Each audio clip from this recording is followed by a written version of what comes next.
Ladies and gentlemen, council members, please be upstanding for the mayoral party.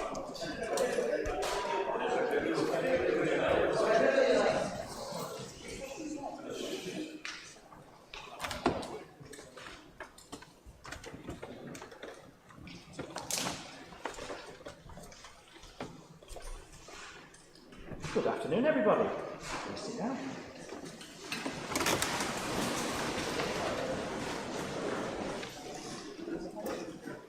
Yes, the Mayor is not wearing a tie this afternoon, looking at the various sort of faces in my direction.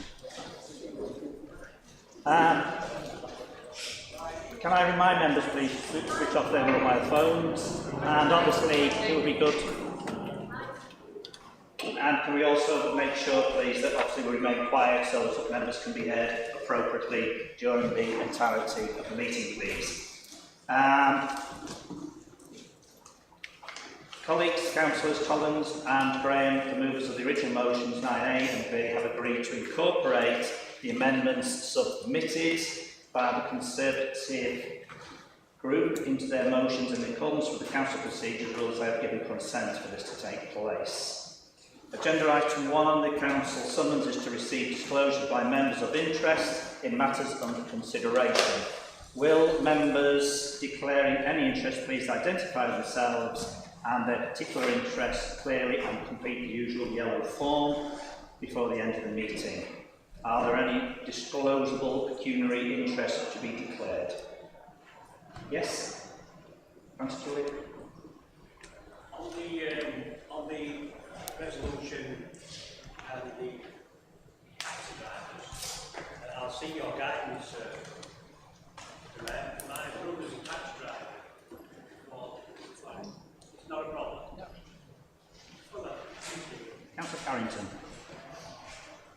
Thank you, Mr. I just want to let you know that I'm employed by the GME trade union who represent the taxi drivers, so I've got an interest in the resolution for it. So that time I will leave in favour. Okay. Councillor Farmer. Sorry. Sorry. The mic's not on, I can't hear. Okay. Thank you. No problem. Councillor Farmer. Just to let you know, I'm on the licensing committee and I'll be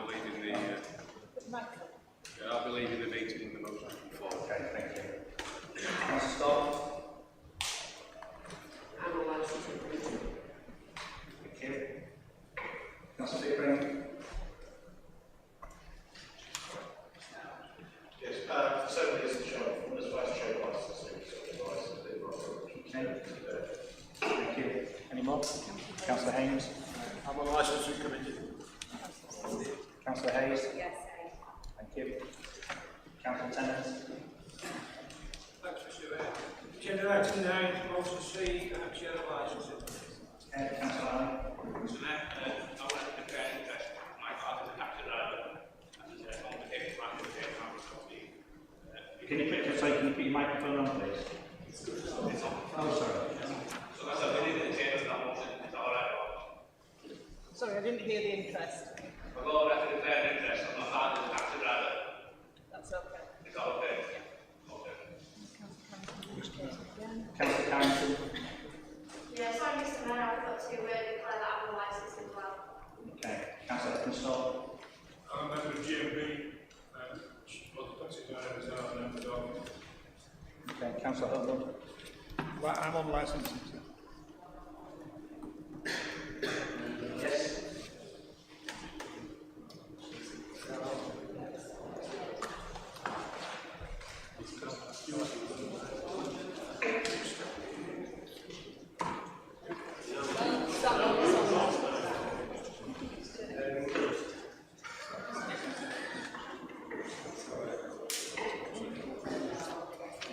sorry about that. It's okay. So I'd like to declare an interest with regards to, I've got a number of family members that are taxi drivers. So under the motion C, Okay, just hold on a second, I'd like please. to be part of the debate if possible. I understand we can't vote on Okay, I think we're going to get some further guidance now. Thank you, Mr. Mayor. Just to be clear, in terms of disclosable pecuniary interests that would require a member to leave the room during the debate, those apply to the councillor themselves and to their spouse or civil partner, not to other family members. If you have other family members who are in the trade, then it would be useful to declare that as of other interest, but you may still stay and to take part in the debate.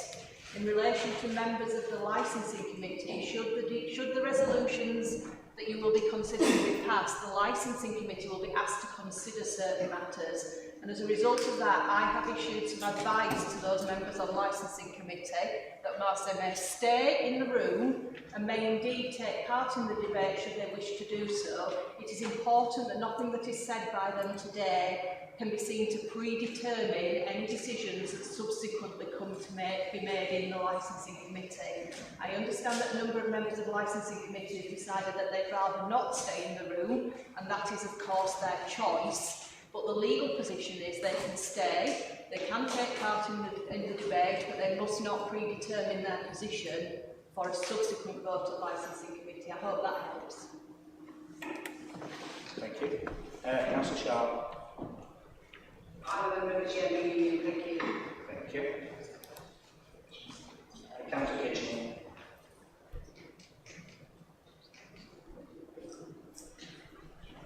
Yeah, thank you, Mr. Mayor. I'm also a member of the GME Union. Thank you. Councillor. Yes. Just declare that I'm both a member of the licensing committee and also a member of the team. Okay, thanks. Councillor Malkin. Thank you. Councillor Allen. I'm also a member of the GME. Thank you. Councillor Jones. I'm with the GME. Thank you. Councillor Cummings. Is it relevant to declare that you're a member of the union? Can we ask advice, please? Again, it will perhaps amount to being an other interest and nothing more than that. Can I suggest if any councillors are declaring the same sorts of interests as has been declared already, family members, membership of the GMB or licensing committee, that they complete the yellow forms and we'll deal with it that way? Right, is that matter now clear? Member of the GMB, Chair. Right. Councillor Ahmed. I think the council officer's declaration on there. Don't take the microphone. Right. So, just in relation to that, I've been a member of, and I remain teaching union, and I voted on matters that concern teaching union. So, I don't understand the declarations that are taking place at the moment, because if you read the rules and procedures of the council, it allows you to vote on them matters on there, and it does. So, being a member, as I understand rightly, doesn't preclude you from voting on this matter here. So that would be correct. An interest that is not a disclosable pecuniary interest means you can stay and you can vote. However, under the rules of the procedures that we have in council, you should be declaring what is an other interest. So depending upon where you put it on your declaration of interest form, it would either be another interest or a disclosable pecuniary interest. Only a disclosable pecuniary interest prevents you from taking part in voting. The other interest is declared only for transparency purposes. Thank you. Councillor Akbar.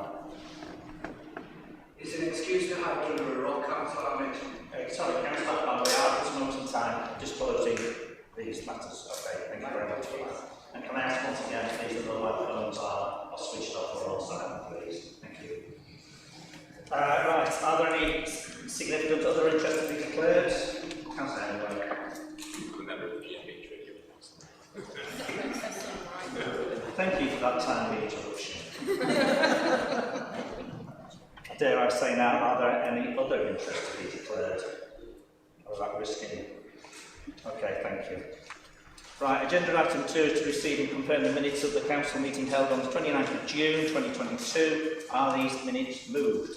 Move the minutes, Mr. Mayor. Thank you. Minutes seconded? Second minutes, Mr. Mayor. All in favour? That's carried. Right, agenda item 3 is to receive apologies for absence. Apologies for absence have been received in advance of the meeting from councillors Eyre, Dagger, Ferguson, Owen, Massey and Isherwood. Are there any other further apologies? Councillor Johnson. Councillor Johnson, thank you. Please, both mobile phones. Sorry. I don't know if I missed it, Mr. Mayor, but apologies on behalf of Councillor Mitchell, who's testing positive. Yeah, thank you. And also, Councillor Mosley will be leaving early. Are there any other plans to be leaving early? Apologies from Councillor Lloyd. Okay. Thank you. Right, agenda item 4 is to deal with such announcements as I may decide to lay before Council.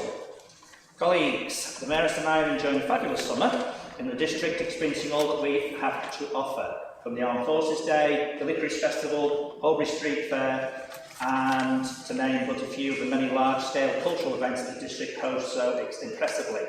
We're also enjoying a number of civic services, productions and performances, photographic exhibitions, stamp exhibitions, art exhibitions, which one took place at the Art House in Wakefield, which is seriously a wonderful facility and well worth a visit if you haven't yet explored that venue. We visited numerous schools in the district, talking to children about the role of the Mayor. Their enthusiasm is certainly infectious and their questioning techniques are second to none, and I can assure you I am the victim of some of those very searching questions. So it certainly shows the quality and talent of our young people in the district. I think also, as you have become aware of, I'll come back to that one. I was especially delighted to attend the annual West Yorkshire Policing Awards recently, where the Mayoress received a prestigious award for the work she undertakes in her policing role in education.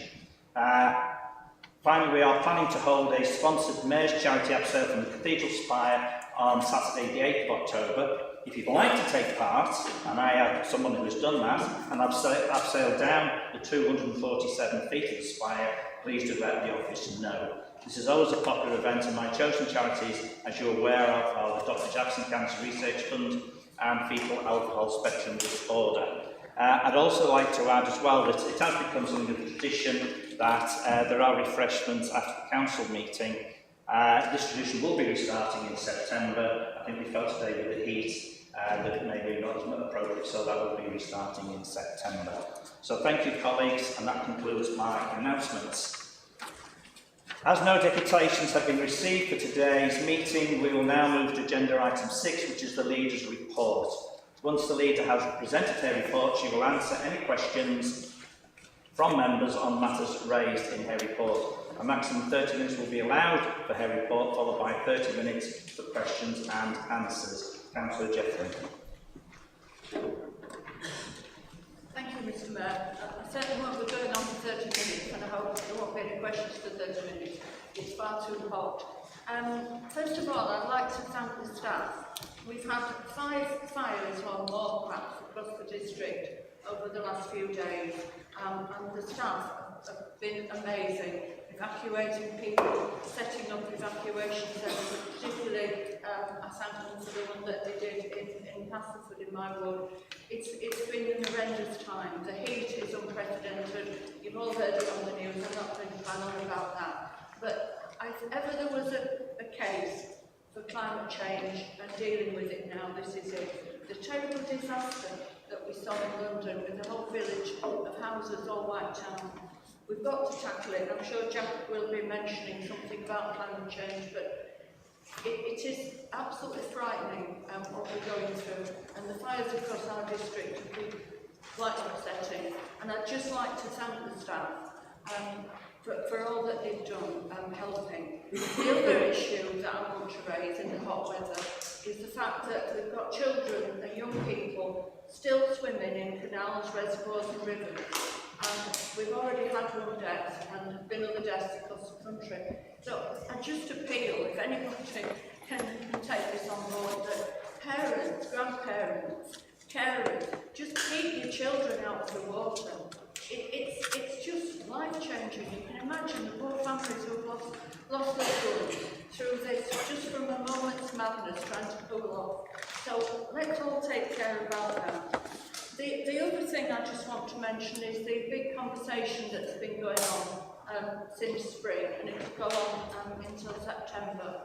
What we're doing, for some of you who don't know, we're talking, we have conversationalists who are talking to the public to find out what matters to them, what they like about our district, how we can change things, and that will really set the tone for what we do for our policies for next year. I think there's a lot of talking going on because Tracy Braben, who unfortunately, and I know we'll say something, Tom, in a minute, so I'll say it first, couldn't actually attend today, which is disappointing. But we did have the council meeting anyway after asking people if they wanted to do that. But Tracy is having what she's calling the big bus chat, and it's particularly relevant to Wakefield because the buses, we are struggling with the bus situation in Wakefield more than the rest of West Yorkshire. So I hope we can all get on board with that. And you'll have seen today, you've seen here, all our colleagues here today, our taxi drivers, who do a tremendous service across this district for the public. We talk about public transport, but the taxi drivers are public transport as well, and they do matter to us. But I'd just like to read a statement out. I know that they've been protesting outside, and I'd like to take this opportunity to set the record absolutely straight in the terms of the Council's revised approach to developing policy. We recognise that there are concerns amongst taxi drivers about the suitability policy that came into force across Yorkshire 3 years ago. I announced in the spring that the Council would work with the GMB union to build a new consultation framework for drivers. In doing so, we set out a commitment, bringing forward proposals which would result in the Council working in a constructive way that makes the welfare and living standards of drivers into full account, with driver input, which is vital in that process. We became the first local authority to make a commitment to adopt the new taxi charter and agree full policy reviews this year. This commitment, we firmly believe, will enable both the trade and the Council to review all licensing policy and pave the way for improved transport services. As per our clear commitment, the Council's Licensing Committee will be looking at and addressing the key asks of both drivers and the communities they serve. That's the end of my report. Thank you, Councillor Jeffrey. Are there any questions on Councillor Jeffrey's report? Councillor Harvey first, then Councillor Gordon. Thank you, Mr. Mayor. So just a very quick question for the leader of the council. We all know that the clean air zone in Bradford will come to life, will effect this September. So can the council tell us this council whether Wakefield also have planned for pursuit? If so, will this council take into good consideration of the interests of the taxi drivers of the district? Thank you. Yeah, thank you for raising that, Sam. And I could hear you today. I haven't got hearing aid. Yeah, I think Jack will actually mention that in his report, so we'll cover that. And yes, we are determined. It is the subject of the licensing committee to deal with the taxi drivers. I think we've given a clear indication of how we feel about the taxi drivers. Councillor Gordon. Just want to say thank you in regards, I know starting with thank you is probably a little bit unusual for me, but thank you in regards to the work that's been going on from the council to highlight the dangers of open water and the issues that, what we've seen, not just this year, but previous years too. I just wondered what work has been done with the council in collaboration with the Canal and River Trust. Obviously, we do have a significant number of bodies of open water ourselves, which the council is able to contact us about. But what joint approach is there with the Canal and River Trust to make sure that we try and stop people being injured at places along around the district as well? I know I had a meeting with police at the Warwick Neighbourhood Watch meeting last night. They were called out yesterday to 3 different sites just in Nottingham alone of children jumping into the canal and rivers. So what more support can we provide, and how are we doing that with the Canal and River Trust and also West Yorkshire Police? That's the first part. And I know you would have preempted the second part, which is obviously the disappointment that Tracy Braben has once again failed, not for the first time, to attend council today. Now, I was one of the biggest critics of what was called the devolution deal, that we've now been lumbered with a mayor who is in office but not in power. She won't even show up when she's threatened to even come here and answer questions to us. We were told that part of the arrangement would be that she would come here to be held to account, and she has failed consistently to do that. that despite being in office for over a year now. Can you give any assurances that Tracy will be rescheduled to come and she will be making it a priority? Because it seems to have a small number of local authorities that have not had a visit yet. And furthermore, you mentioned Tracy's been keen on buses. The thing that I would say about that is, there's not been a great visible profile about her trying to mediate in the current strikes. That's disappointing. She was elected in a campaign based around solving bus issues, and she's failed to do that. It's all good and well in our glossy images saying that there's £2 bus fares, but that's no good if there are no buses. Yeah, no, I know you won't be able to resist that. Yeah, I have made a point to Tracy that we are very disappointed that she couldn't attend. And I also made a point that the £2 fare is great, but I said last time, if there's no buses, it's not much good to anyone. Wakefield didn't want a mayor, I've said that many times. And in fact, I did campaign for a while not to have an elected mayor when it was first proposed a few years ago. So there is a lot of work to do, and Tracy is aware of that, and I've made our feelings known as a council that she needs to come here and convince us and the people in Wakefield that it was the right thing to do to go from there. On the swimming and the lagoons, of course you've got the canal and you've got the terrible upset disaster last time. Through Clint Humphrey's department, we are working with the Environment Agency and the police, and we're putting money, lifeboats out as much as we can, lifeboats, and to try and do more. But we just need to keep getting the message out to people not to go near the water. I know it's tempting, but it is absolutely devastating. Councillor Howard. Thank you, Mr. Mayor. Thank you, Councillor Jeffries, for highlighting these issues with children and water, because children and water on hot days is always going to lead to problems, and we really need to do all we can to emphasise how dangerous some of these things are. You never know when they jump off the bridge down at the bottom of Healy Road into the water. They don't know what's in there. They don't know what they're going to land on. And it's a real issue, and I'm pleased that the council are taking it very seriously. With regard to the mayor, again, the idea of the regional mayor was that we enhance democracy in some way, but it seems that this one's completely anti-democratic, doesn't want to turn up here, and it seems that the only qualification she has for being mayor is she used to be in Crossroads or something. Coronation Street, sorry, not that I've never watched any of them, so I wouldn't know. But, your age away, Tony Crossroads. am I? You get old, it gets worse.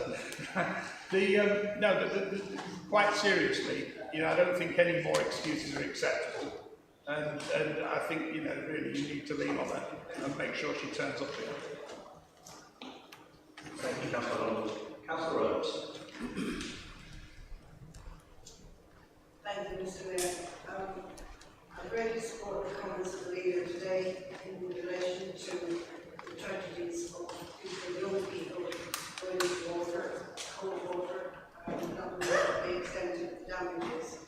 That young man was in my ward, passed away tragically.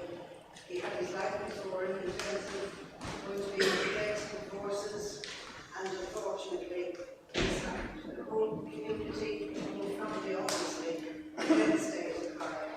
So I do know the work that's going on between the Rivers Trust, the police, and of course the council. And we must keep reiterating the message wherever we can, through our local communities, through posters, etc., the dangers, what's happened, the tragedy that's happened to this family in my ward. Thank you, Mr. Mayor. Thank you, Councillor. Councillor Isherwood. Saying about the canals and the rivers and everything else. I think if everybody's honest, it's simply the way we were kids and we used to go on football pitch sets for a relative one in that day. We still managed to get away with it.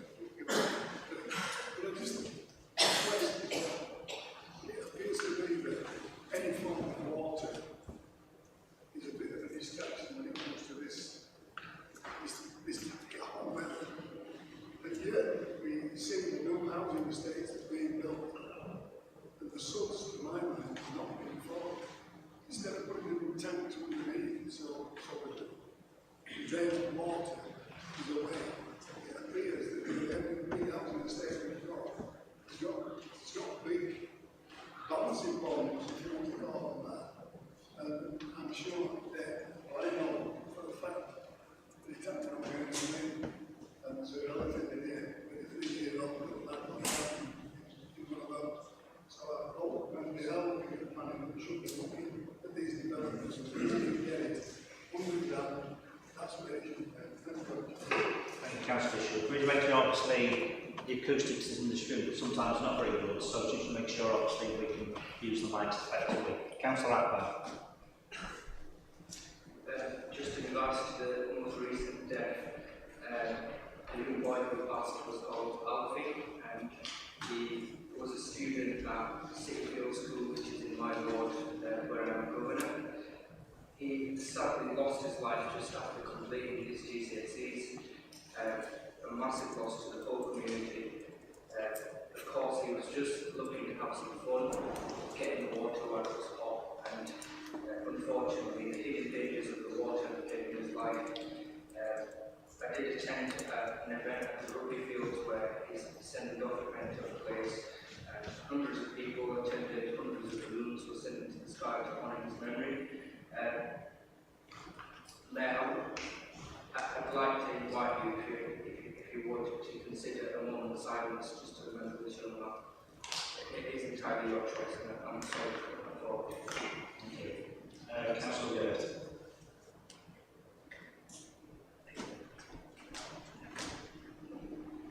Yeah, I've just got a couple of things, if I may. Firstly, carrying on about the tragic deaths in the canals. I've had a few dealings with Canals and Rivers Trust over this, trying to get them to put more life-saving equipment out, and they are very, very difficult to deal with. It's not just a matter of putting lifeboats out. If you walk along any canal for any length of time, you will find escape ladders, locks, needs to be escape ladders along. Everything we can possibly do to help people get out of the water if they fall in needs to be done. So I'm just wondering if there's anything that we can do as a council to put pressure on the Canals and Rivers Trust to take it a little bit more seriously. And the second thing, if I can go back to Mayor Braden, just a suggestion to you whether you take it on board. There might be an idea if the leaders of the main political parties in the east, so Denise, Tom, and the Conservative guy, sorry, I don't know your name, if you send a joint letter to Tracy Braden, letting her know in the strongest terms how disappointed we are that she fails to keep turning up. That way it doesn't look like it's just one political party that's having a pop at her. It's us as a council. By not turning up all the time, it's all of us that she's insulted, not just one political party. Thank you, Councillor Gers. Councillor Tully.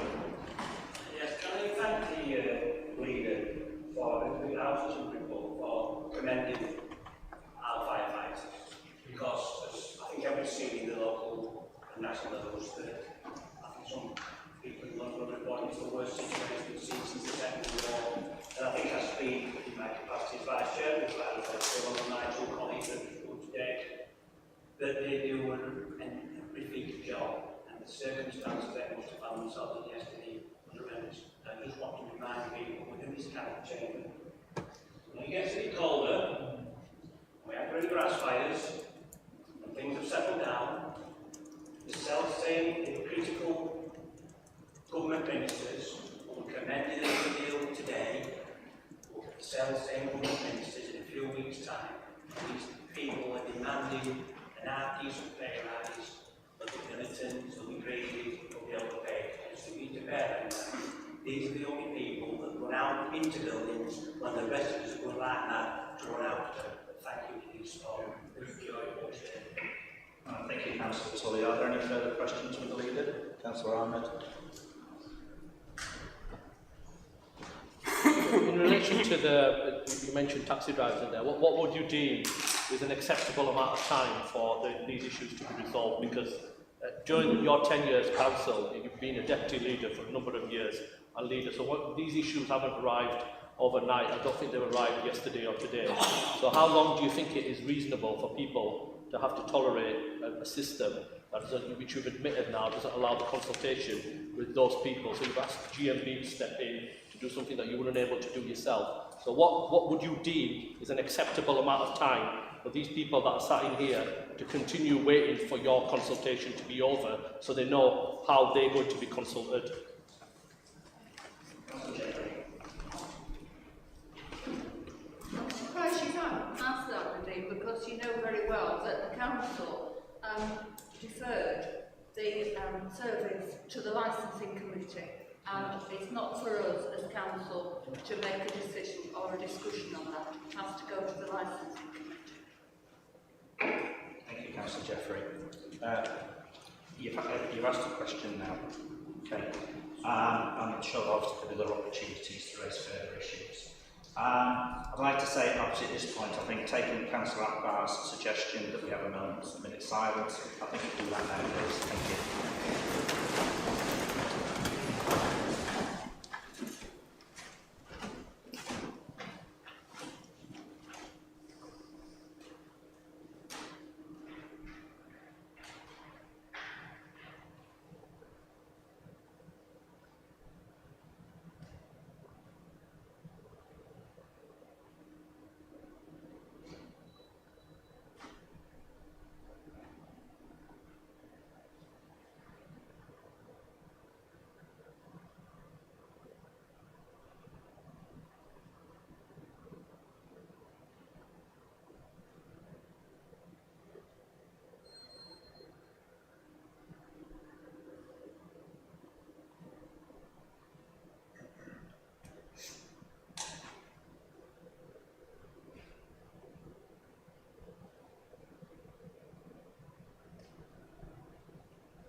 Thank you, everybody.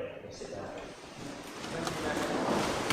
I think I'd like to sort of add as well, with regards to this matter about the very sad deaths and drowning, that as a council we use our social media outlets in order to get that message out, and I would also hope that the press are able to also reflect our concerns and our feelings about these sort of threats at the moment. And I think as well it would be worthwhile adding as well that the number of people who live alone, who obviously do need checking out these moments, and I think we've all seen the figures over the last few days of people who could and have already sadly died due to this hot weather. So I think that's something that we've really certainly got to carry that message over time and time again. Thank you, Councillor Jeffrey. Right, we now move on to agenda item, which is Cabinet Member reports. Cabinet members have up to 5 minutes to present their report, and there are a further 15 minutes allocated to enable each Cabinet member to respond to any questions or brief comments on matters within their portfolio.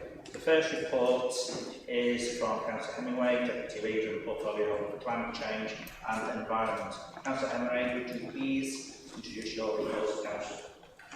Thank you, Mr. Mayor. Yeah, a few of the things in my report will touch upon what the leaders just mentioned. It is worth reiterating just to get the message across that they do with my portfolio. So I just want to inform the Council about some of the things we are doing, particularly around fires and swimming safety campaign. I think we've all been shocked to see the absolutely devastating weather over the last couple of weeks. A heat wave with a max temperature of 40 degrees Celsius is not normal in England. It is climate driven. That's what scientists are telling us. That's what the head of Met said only yesterday. This is because of human influence on the climate. As the leader touched on earlier, it makes the case for climate action even more pressing. A lot of models said that we could be seeing heat waves like this every 3 to 4 years by 2050, so we really do have to take urgent action. And I also want to put on record my heartfelt thanks to the fire service, police, emergency services, and particularly council staff as well, who've been responding to these fires, dealt with them promptly, effectively. If they hadn't, I think we would have been seeing some significant damage to residential properties, not only country parks and nature, but actual houses and people's property, which has happened in Barnsley, Doncaster and other places, quite sadly. One of the campaigns running at the moment then is around around the risk of fire safety, so we're absolutely encouraging people not to have barbecues, not to have fires. The ground is simply too dry at the moment and the risk is too high. We've asked council officers to look at whether we can install new signage in sites of particular risk, like Hall Parkwood, where there's been a number of fires. We've installed a number of water buckets which are able to deal with minor fire officers and access those and put smaller fires out. But there is only so much we can do to physically minimise the risk, so it really is about spreading the word on social media, sharing posts, encouraging people not to be irresponsible in our parks and green spaces. And just touching on the sad death due to swimming in this weather, we have started a new communications campaign. We are working with the Canal River Trust. We've asked community ambassadors and a number of council staff to patrol water courses to make sure if they see any young people that discourage them from going in, that safety equipment is installed correctly and functioning, just to try and minimise the risk in any way we can.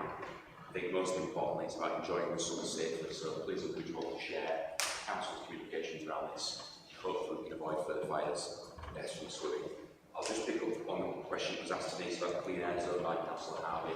We've no plans at the moment to introduce a clean air zone in Wakefield. I think we want to see a more collaborative approach, working with people who use the town centre rather than stick, not ruling it out forever, but I think at the moment we want to take people with us and not penalise people who might not be able to afford to do the right thing. So there's a balance to be struck, we're not looking at it as a... Thank you, Mr. Mayor. Councillor Hemingway.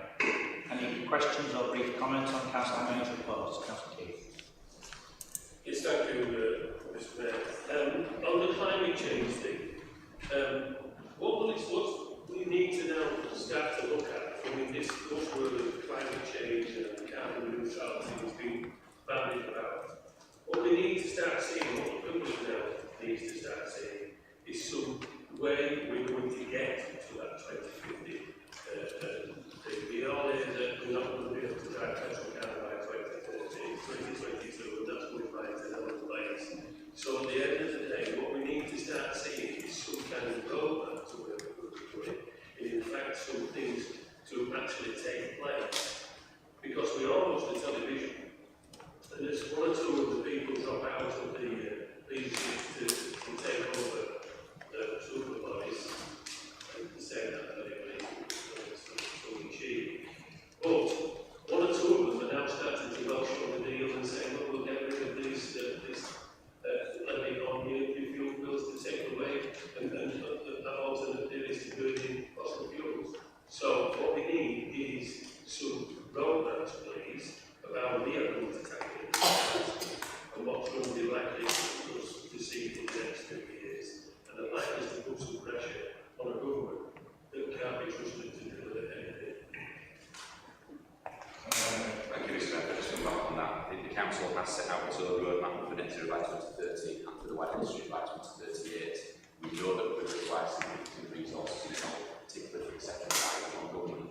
What does concern me, just going back to what the State Council Keith, is that over this week, the government's net zero strategy was ruled as illegal. It lacks sufficient detail on how it was achieved. So we need to pull together and work on collectively at local, regional, national level. We certainly need more support in terms of funding and planning from national government around this crucial issue. Councillor Harvey. Thank you, Mr. Mayor. So, Councillor Hemingway, how can residents in Wakefield trust the council to protect their greenland, parks and common land? First, Wakefield Council last week recommended approval of a business site within Long Park. Second, the council proposed a public site on historic common land at B. If we allow building one public parkland, every parkland is at risk in the district. So why will the council even proposing their own residential development at Florence Park, Public Lake or Stanley Marsh in your watch?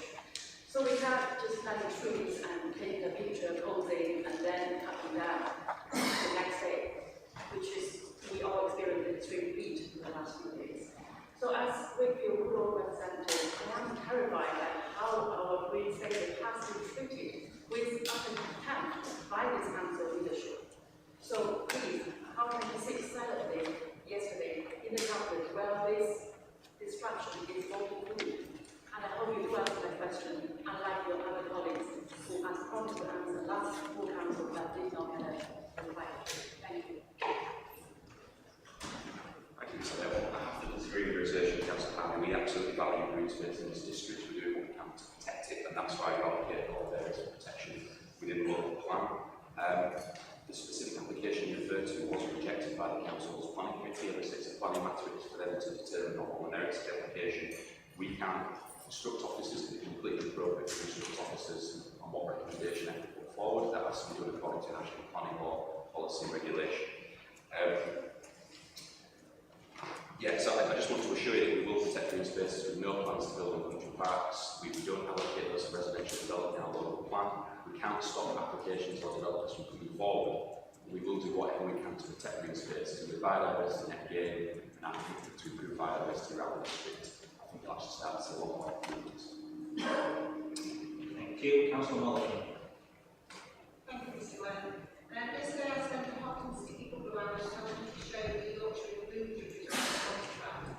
I want to thank Jack for facilitating the involvement of park rangers and street signal officers with contracting over these years, and Councillor Morgan for being on the highway officers as well.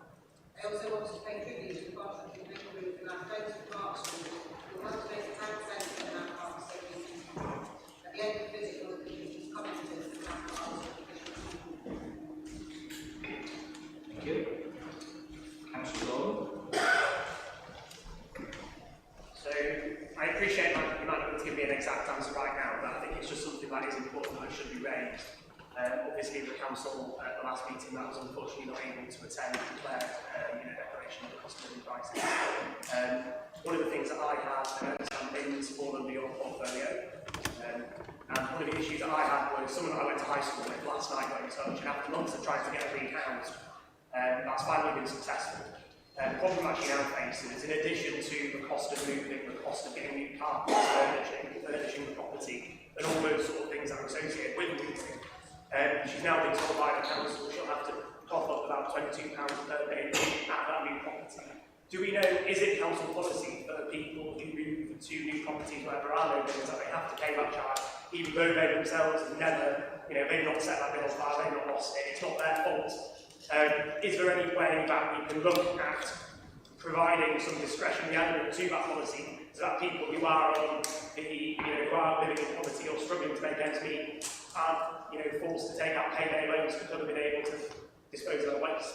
We don't want to encourage flighting. So is that something that you know anything that has happened, anything that has been done, or is it something that we're looking to review as a council policy by case? Can I just, obviously now Councillor Socks, can I just make sure please the comments are brief and to the point, because we are running out of time, so I know there's still a few more people who wish to speak. So thank you, appreciate what I've expressed, but we do need to keep to a time scale. Just a short thoughts.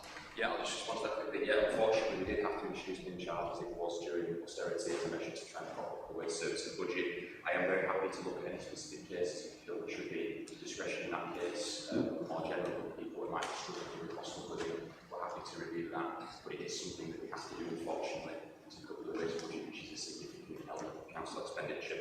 But yeah, happy to make a review if you want to further details to that. Thank you, Councillor Hunt. Thank you, Mr. Mayor. Britain's carbon emissions are a little more than 1% of the world's total. And if by 6 o'clock tonight we brought it down to zero, it'd be swallowed up by China, India and all the rest of them by tomorrow lunchtime. Do you really think the economic vandalism that you seem to want to partake in is really worth, the next thing we know, you're in here complaining that gas prices are too high and people are suffering.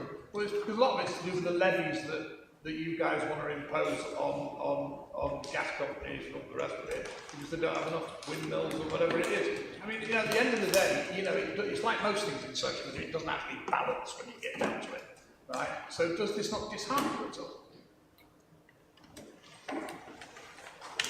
Thank you, sir. It disheartens me that people don't want to take action on the climate emergency. I think it's absolutely the #1 priority for the world that we have to address this. Now, Britain has an historic role as the first country to industrialise and to spread industry around the globe. We're still relatively large in comparison to some countries, and I think it's about leadership.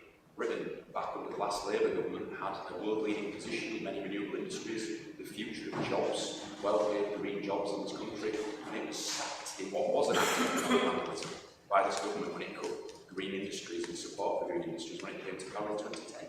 So I don't accept that. If anything, we need to invest more into it workers in this country have the opportunity to secure the jobs of the future that the green industries are going to provide. So I'm afraid I don't agree with that. I never expected you. Thank you, Councillor. Councillor Taylor, did you wish to say something? Thank you, Mr. Mayor. Just going back to the sad death we've had in Wakefield. And it's very good that we're getting together with the Canal and the River Trust and putting more life-saving equipment out there. But don't you think we ought to be going back the route and actually going into taking routes along with the police and the Canal and River Trust and the council and going into the schools and educating them, because most of them, they're not accidents, they're going in there intentionally, and the officers don't understand why they shouldn't be doing it. And I think we have something to do there. It's a very valid point, Councillor Taylor. We are looking at that as well. Councillor Sheep, with it, probably update on that. We are doing some messages to go out to assemblies and teachers to share on social media. So we are bearing that in mind. It's an important question.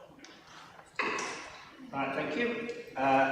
Thank you, Councillor Wade, for your report and the questions. The next portfolio holders for children and young people, Councillor Scott is responding with regards to, as Councillor Isham is absent. Will you please introduce your report to Council? Thank you. Looking at the report, we've got the Margaret Councillor Isham and myself attended the opening of the new Connect Cafe at Warren Court. This cafe has a dedicated space for young people to attend and access the internet and technology, which is available daily, with representatives from DWP that promote children and help them secure jobs, accountable quality and recruitment. And then we have the health policy that started again on the 1st of August.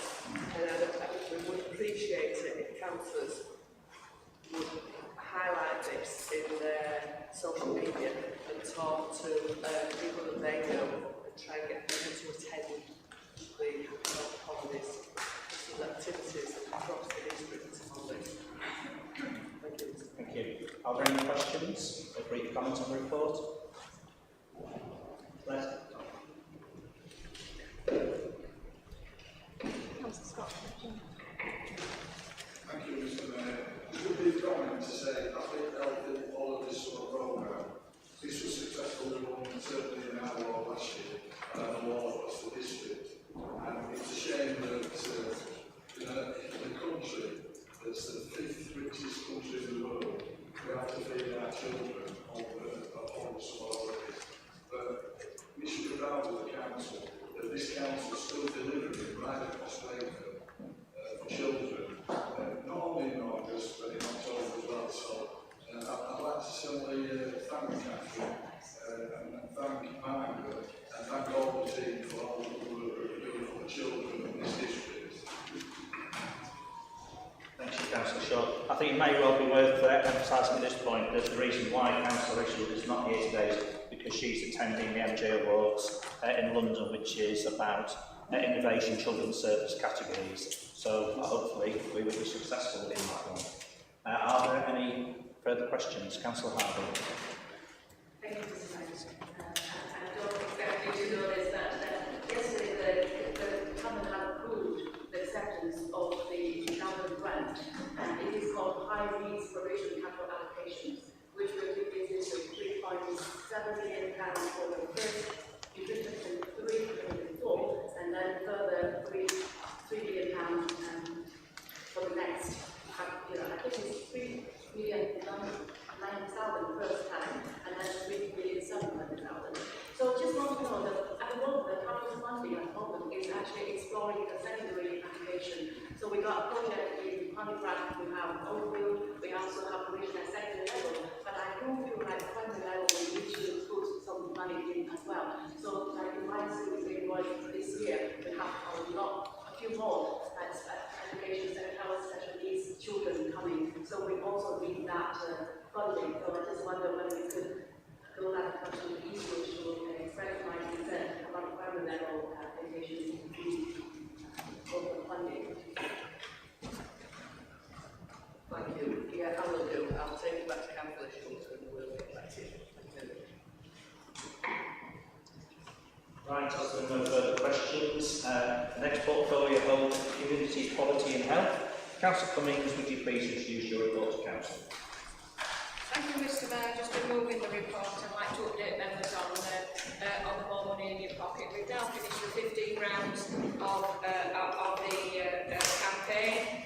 We've engaged with 399 people, and it's looking as though we're going to bring back into the economy for those people, releasing over £300,000. I will, of course, once the report is done, share it with colleagues so they can see just how beneficial that campaign has been. Agenda page 24, I've mentioned a visit to Newhall Prison with the Director of Public Health, and since our visit there we have engaged with Newhall Prison. We're going to be introducing more physical activity in there, running, etc. We're going to assist with some healthy eating, catering, and we're going to train some of the child care staff there. So we are engaging currently with Newhall Prison.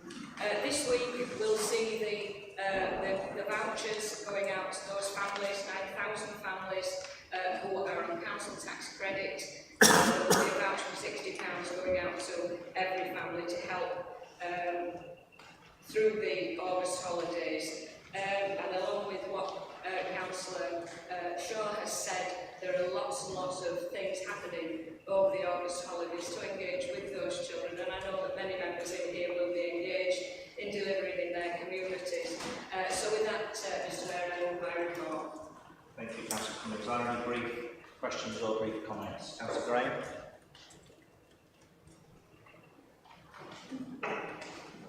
Thanks, Mayor.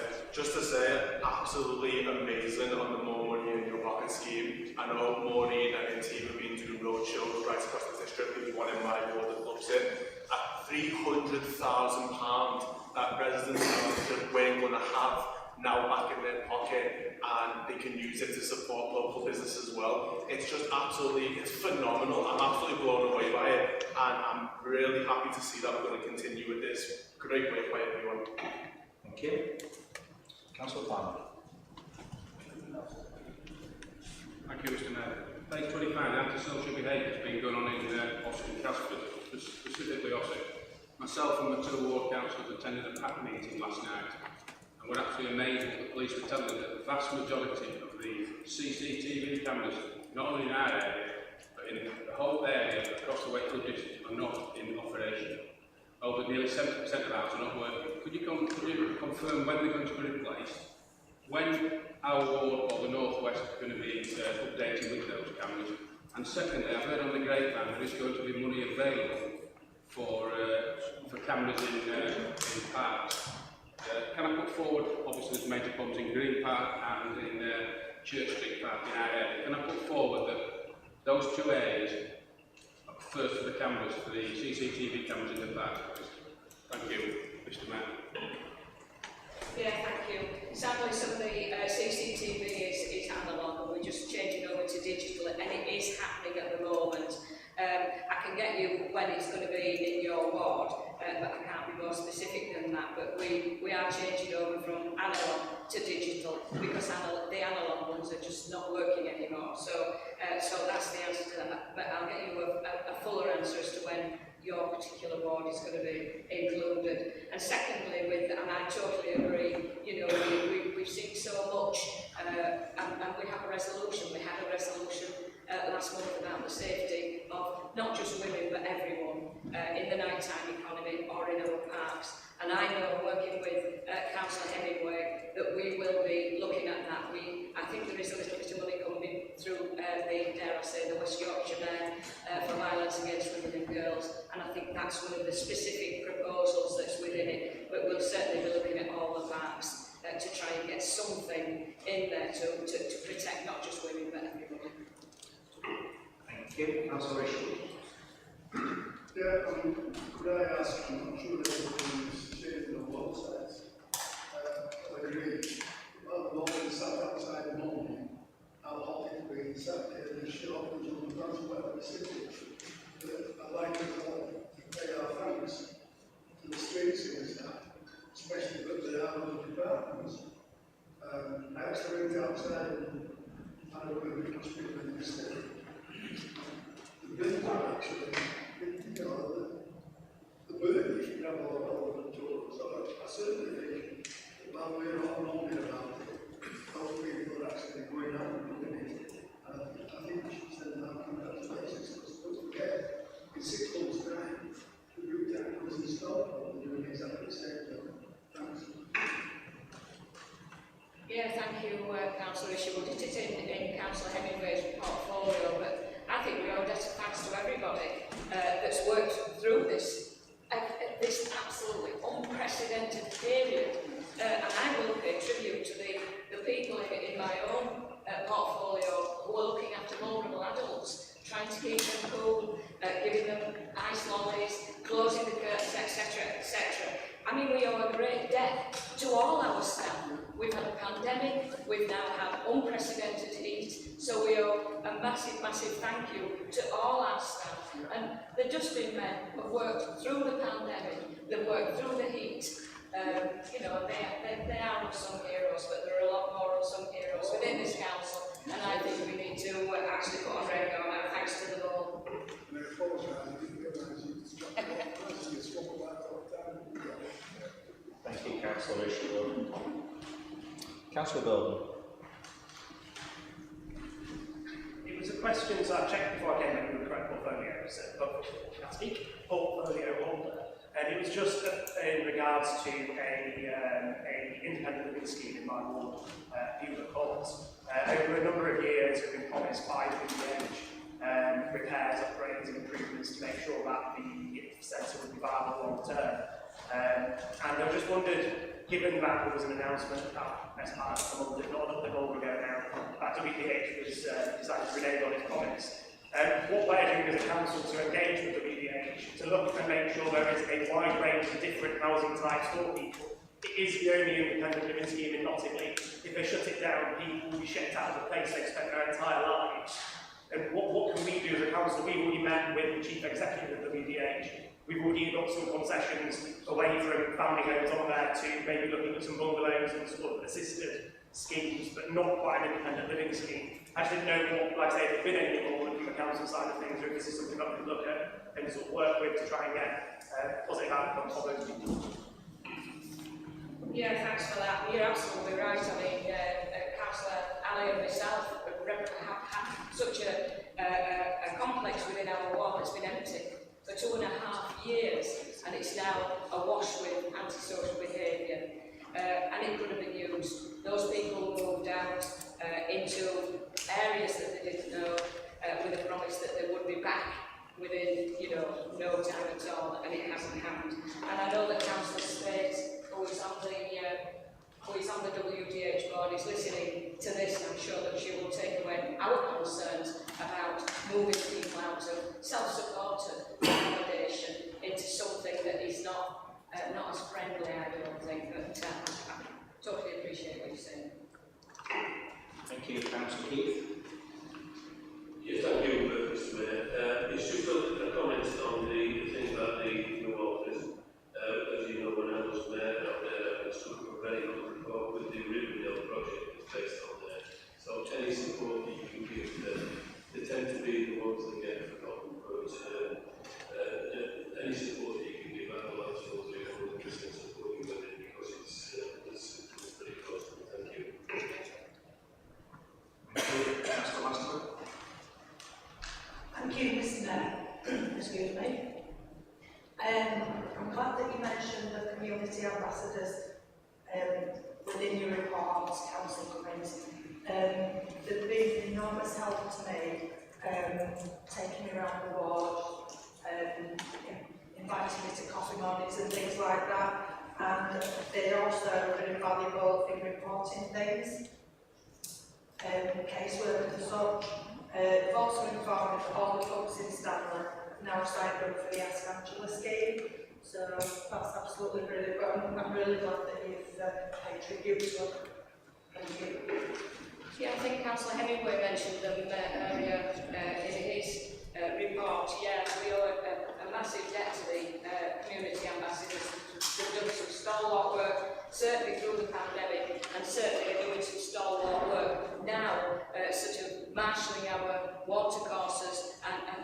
country parks. And you're right, massive asset, I think, to us as elected members. Thank you. Councillor Holbrook. Can I ask Councillor Cummins to what extent she's aware of a tendency, I'm told, to house people who are not OAPs in properties that were specifically designed for OAPs, and the sort of clash that goes on as a consequence? I think you'd have to be a bit more specific, because it's not us that house them, it's the WPH. And I think you would, if you wanted a response to that, I'm happy to give you a response, but I think you would have to be more specific and maybe away from this arena. Thank you. Councillor Taylor. Thank you. Going back to the CCTV cameras, are the new ones going to be 360, the new digital ones? When you can see all the way around all the time, instead of having to move them around? And it also, are there going to be more people in the, I don't know what the cold place where they all are, but at the moment there are only 1 or 2 people watching hundreds of screens, and so they never catch anything really. Yeah, we do have two centres, one's in Ponty, one's in Norrington. So it's, there are 2 ones. I think you're talking about the 360-degree cameras. It will be replaced by cameras that will actually, if something's happened, it will be pointed and zoomed in. So, and our operatives are absolutely fantastic. I don't know if you've been to the centre. I think you possibly have. If you'd like to go, I'm more than happy to organise a visit there. For you and Councillor Farmer to go and see the absolutely excellent work that they do. They know every camera, they know every alleyway. They're really good. At the moment they've got to turn the Well, cameras. that works, that's the problem. And when Okay, hold on a second. Hold on. You let Councillor Cummins finish. Once they're replaced, they will. I mean, they're not working at the moment, which is what I said earlier. They're analog and they are up the old time. They are going to be replaced, and they will do a full circle. Automatically? No, they will have to be turned. It's by information, and Glenn's nodding. They will be turned by the operatives. Thank you. Thank you. I'm sure at a later date there will be a more detailed report on this new technology that's going to be emerging around the district. Thank you. Can I just say that we are running out of time on this one, so just go on to Councillor Rose, obviously comments short. So Councillor Deputy Mr. Mayor, 2 things. First of all, you've touched on it yourself. I'm assuming that each ward where this is fixed in terms of cameras will be getting a report on when it's going to happen, how it's going to happen, and the benefits of it, obviously. And secondly, in terms of WDH, when WDH took over the properties from the council in 2005, at the vote of the tenants who voted for it, it was put in place a procedure and process in terms of panels where elected members could actually go and sit and meet with said WDH officers in the wards. This has gradually, over a period of time, been put aside and eroded, and we now have 1 panel, and I understand Jackie sits on it. I have to say, and I'm sure not only on here, I'm very, very concerned to hear that we have units that are not fit for purpose, maybe? Question mark. I'm very concerned to hear that we have a unit that has nobody in it, and at the same time we have an elderly increase in population who needs support and care. And I think on behalf of this council, I know certainly I was speaking to Jackie about it as a long-standing member, very worried about what's happening, to see what we can do to influence the way things are going in the future.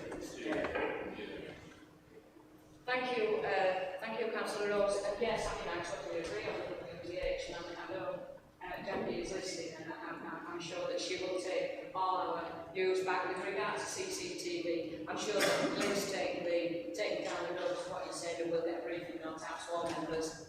Thank you. Councillor Ames. Thank you, Mayor. I just want to share this with you, Councillor Cummins. I'm not quite sure. You may want to share it with children and young people, but I'm receiving a disturbing trend from parents that children attending secondary school are having difficulty using the toilets because they're occupied by kids babies. And I think that the children that are actually doing this don't understand the danger. This is a matter, obviously, that will come up under children's services because it's a matter to do with schools, and I'm sure that the concern suggested obviously the service director for that area, because obviously I understand what you're saying, but it is a particular area. Okay, that can be dealt with that particular one, because there's a very clear communication that's that way. Councillor Space. Thank you, Mr. Mayor. Just briefly, thank you all for the comments about communication housing, and I could take those back to communication. And I've also suggested to the Chief Executive that it might be a good idea if we had a WDH briefing to outline some of their ambitions, policies, etc. prior to the future council meeting, so you can not come on and ask questions. So we'll try and get that settled. Yeah, thank you, Councillor Spade. I'm sure this is an issue that many of us as councillors have experienced. Right, thank you, Councillor Cummings. Moving to the portfolio holder for culture, leisure and sport, Councillor Graham, please introduce your report to Councillor. Thanks, Mr. Mayor. I thought we'd never get to me then. So my report really focuses on the health improvement service. I think sometimes in my reports we talk about the big and the glamorous things, the big events, and so I really wanted to give everyone a real taste of what this team does, working with individuals, community centres, schools, to really improve everyone's health. And there's been a real focus on young people, you know, making sure that everyone's set for life, has a good start to life, and is engaging in exercise. I think everyone's health has gone downhill a little bit in the pandemic, and it really is more important than ever to get everyone active again, whether that be obviously going to a gym or by stealth, which is what we're doing in this report, which I very much welcome. Just want to also bring up Pontefract Licorice Festival, which was an absolute raging success, extremely busy weekend, lots of great stuff going on. We had our food and drink trail in the town, which got all local businesses involved, making loads of really interesting things. Licorice gravy was on the menu, and pie, you know, really crazy stuff there. But I heard it was tasty. And we had the parade as well. We also had proms night, which was fantastic. And I was told that, I always say when I stand up, we have visitors from all over the country, from abroad as well. We had someone come to Pontefract from America, and he came just for that festival, got in touch with the team here at the council, and we helped him out, found him a hotel, and gave him a little goodie bag. But I thought that was pretty special to have visitors from such far afield as that. So well done to everyone. With that, Mr. Mayor, move the report, and happy to take any questions. Yeah, thank you for Councillor Graham. I must admit, I was walking around the town with my chains on. It was amazing what the people came up and said, and from so it was a vast area. Right, Councillor Molly. Thank you, Mr. Mayor. Yeah, Michael, the last 2 Sundays all roads I went to Pontefract myself. The Armed Forces Day was absolutely phenomenal. I noticed the Armed Forces Day with British Legion, but the World Council do support that. It was just an absolutely fantastic event. All those who went to that were just blown away by it. The following Sunday, the Licorice Festival, I've not been to one for a number of years, and wow, it was absolute to see the thousands of people, the car parks, the parade down to the castle from the town hall was amazing, and it was also good to see the local businesses that were open, were actually crowded out, so the local economy were actually shopkeepers there. As I've been saying, I think we need more events in every power district every week at some point. I know we can't do that, but just to commend your team for that was amazing. Thank you. Councillor Fallon. Thank you, Mr. Mayor. I'd just like to thank myself and Councillor Jeffries for attending a very prompt meeting in my ward, along with my 2 fellow councillors, and for a project that's hopefully going to go forward, and we really are looking forward to working with both of you and the officers to make that project come about. Thank you very much. Thank you, Mr. Mayor. Any further questions or comments? Sorry, Councillor Dishby. Thank you for the Armed Forces Day, Mike. Thank you very much. Just looking through your report on this cycling, and no doubt you'll know 24 months ago, during the part of COVID, I looked at bringing the Wakefield urban bike park to Wakefield, something that's well utilised out in Leeds and in other areas around the north of England. I looked at various sites. Could we look at that again as a council and invite obviously the council leaders to get together to see if that's something we could review and again bring it forward. I think it will be well represented throughout the district, looking at what attendance the Leeds get, and so it's going to where they actually coming from, quite a far. So that's something else we could also look at. Moving on, I didn't realise we've got another leisure centre or leisure opening area that's actually opened in Wakefield. It's from Leeds, the Swan and Signet to Whitehall at the side of Pony's Lake. I've been there for the last week or so, and we're getting upwards of about 250 people there, from paddle boarding to diving to canoeing and everything else. A major hazard, a major danger, just waiting to happen. Not only that, and we're interjecting from the council's report, but looking back, we've got barbecues being left alike, etc. So I know it's privately owned, but can we look back at trying to bring that in to the council to do some kind of policing? I can only give people so much litter around that vicinity. Just my two reports, please. Thank you. Thanks, Councillor. I think on the bike park, I would absolutely love to see a bike park somewhere within this district. I know that you raised it on Facebook a couple of years ago, and I thought it was a fantastic idea, and it's a very popular idea as well. I think as a council, it's not something that I think we should be running, but it is still to look at company and get them involved and help them to sort of find the land, etc.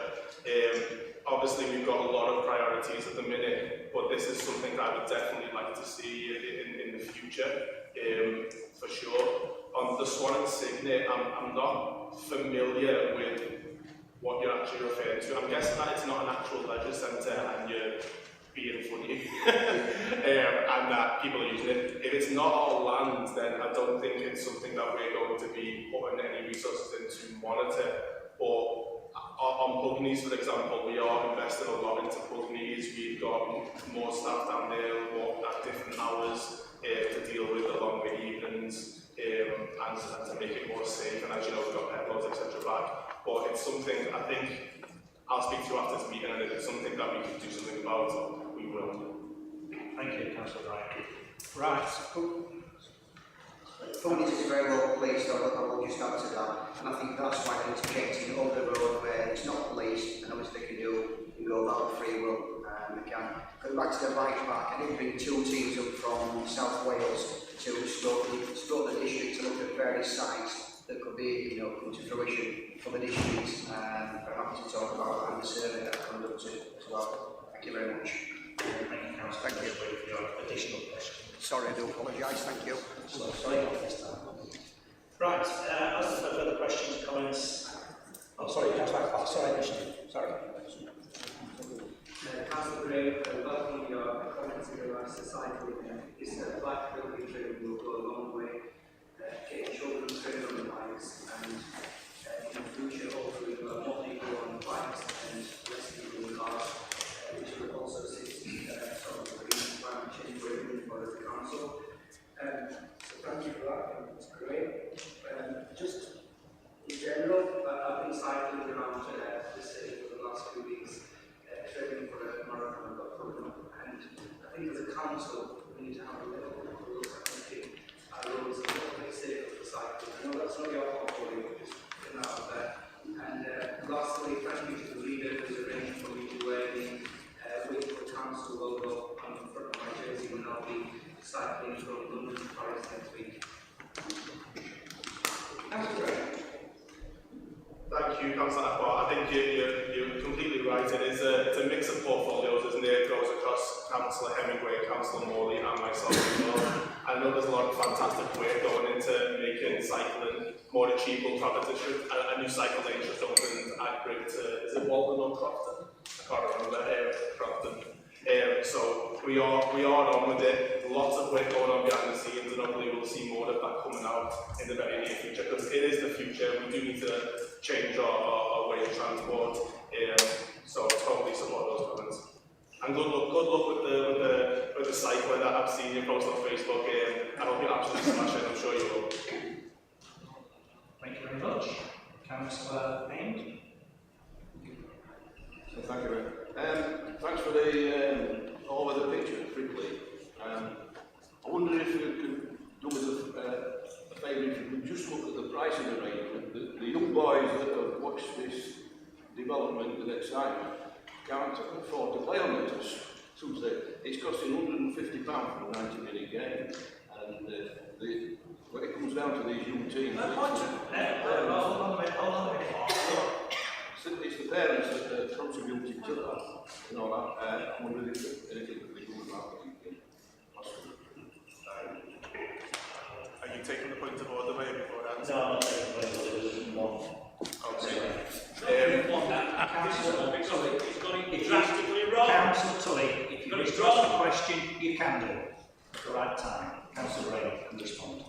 I'm not aware of those pricing structures, and obviously it's not something that we are running a sense that it might not be accurate, so it's not something for me to look into. But what I will say is, as a council and everywhere we're building pitches, we do want them to be completely accessible, and I believe that they are. So if they're not, I think that will be looked into. But just in terms of the 3D pitches, that pitch down there is absolutely fantastic. It's going to give lots of children and people of all ages really in that area great access to a 3D pitch. We want to have more of these. Again, it's right across the district. We need these everywhere. So hopefully we can attract that funding and deliver more of them to give young people and everyone else access, improved health and greater opportunities. Councillor Wick? Yeah, Wakefield.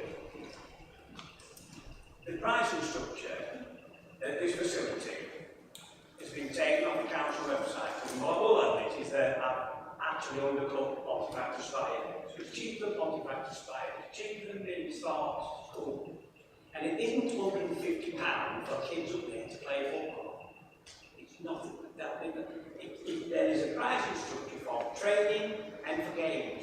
So, Councillor Henry, with great respect, is totally misleading this council. Thank you, Councillor. Thank you, Councillor. We're obviously taking your point.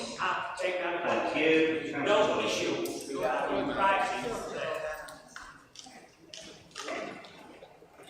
I'm sure Councillor Graham can't obviously sort this one out.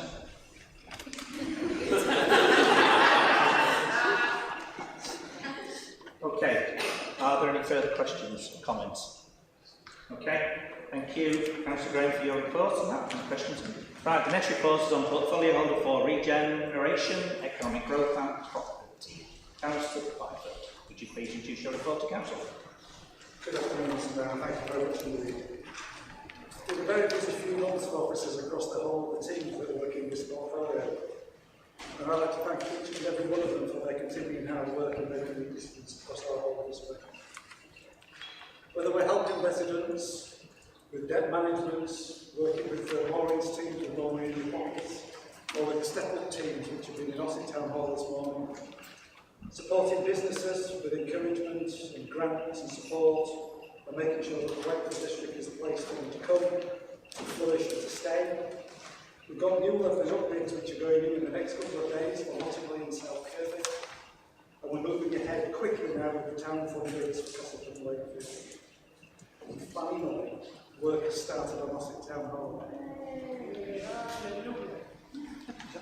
And I was in the contractor's office there this morning, so I know it's happening. The continuation of the work on the Heritage Action Zone in Westgate and the civic quarter planning application has been submitted by the government. And of course, we're also supporting adult learners with our adult education service, with an amazing range of vocational and non-vocational courses. And of course, just a bit of a plug for them, if you're feeling creative, get yourself registered, get yourself enrolled, because you can do some amazing courses at the Renegade Centre. And I feel I'm not getting happens there to September, because I'm thinking of joining doing a pottery course. So you may find that I might present you with something after the council meeting. But finally, I'd like to just say that we are working with our residents, supporting them with energy costs and with the big green heating scheme. We're putting people first, and that to me is what matters in this district. So with that, Mr. Mayor, I move this report. Thank you. Councillor Byford, any questions? Councillor Jones?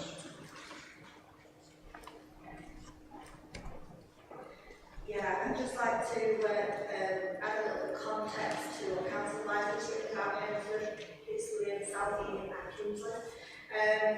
We have been working with members of the community quite robustly with assistance from Councillor Jeffrey We are focusing on play equipment for disabled children because there is a high proportion of disabled children in our area. And I'd just like to thank Councillor Jeffrey for all the support she's given us members and the members of the community that have worked really hard to get these priorities together. Thank you. Councillor Woodley. Thank you, Mr. Mayor. Basically, Mel's really stole me from that. I'm really looking to say, after previous meetings or negative meetings with the previous leader of this council, so towards the deprivation of loss of facilities, what's been happening in Warsaw over the last 12 months, promises have been made. And I'd like to thank the leader, Jack, specifically in relation to the improvement in the cemetery. Dan, for all that you were doing, for all those I'd also like to say thank you to Lynn within his direction because previously he couldn't do for us. So it's just a general thank you. Thank you. Thank you, Councillor Woodley. Councillor Gordon. Yeah, first of all, I'd just like to start by thanking Darren for the work on the Levelling Up Fund bid. The report details such a sanitised version of events it would make producers of North Korean state TV broadcasters blush. So what I would just ask is, does he regret not including ward members in meetings, key community stakeholder meetings about the Levelling Up Fund bid sooner? The list that I've got here details 2 which happened that we were not invited to. And the second part as well, second sort of question is, I just wondered in regards to the urgent penalty update, an email dated 2nd of August back in 2021 from the Member of Parliament, Yvette Cooper, where she lobbies and asks for steps to be taken to make accommodations for the steward who then went on to be the Labour candidate in the local elections. So I just wondered, has there been any preferential treatment, and why, and what steps did the council take, if any, in response to her lobbying for help and assistance for accommodation for Labour members, their club finances, and making accommodations to facilitate them with an outdoor bar? Why is it that the council bending over backwards to serve an MP?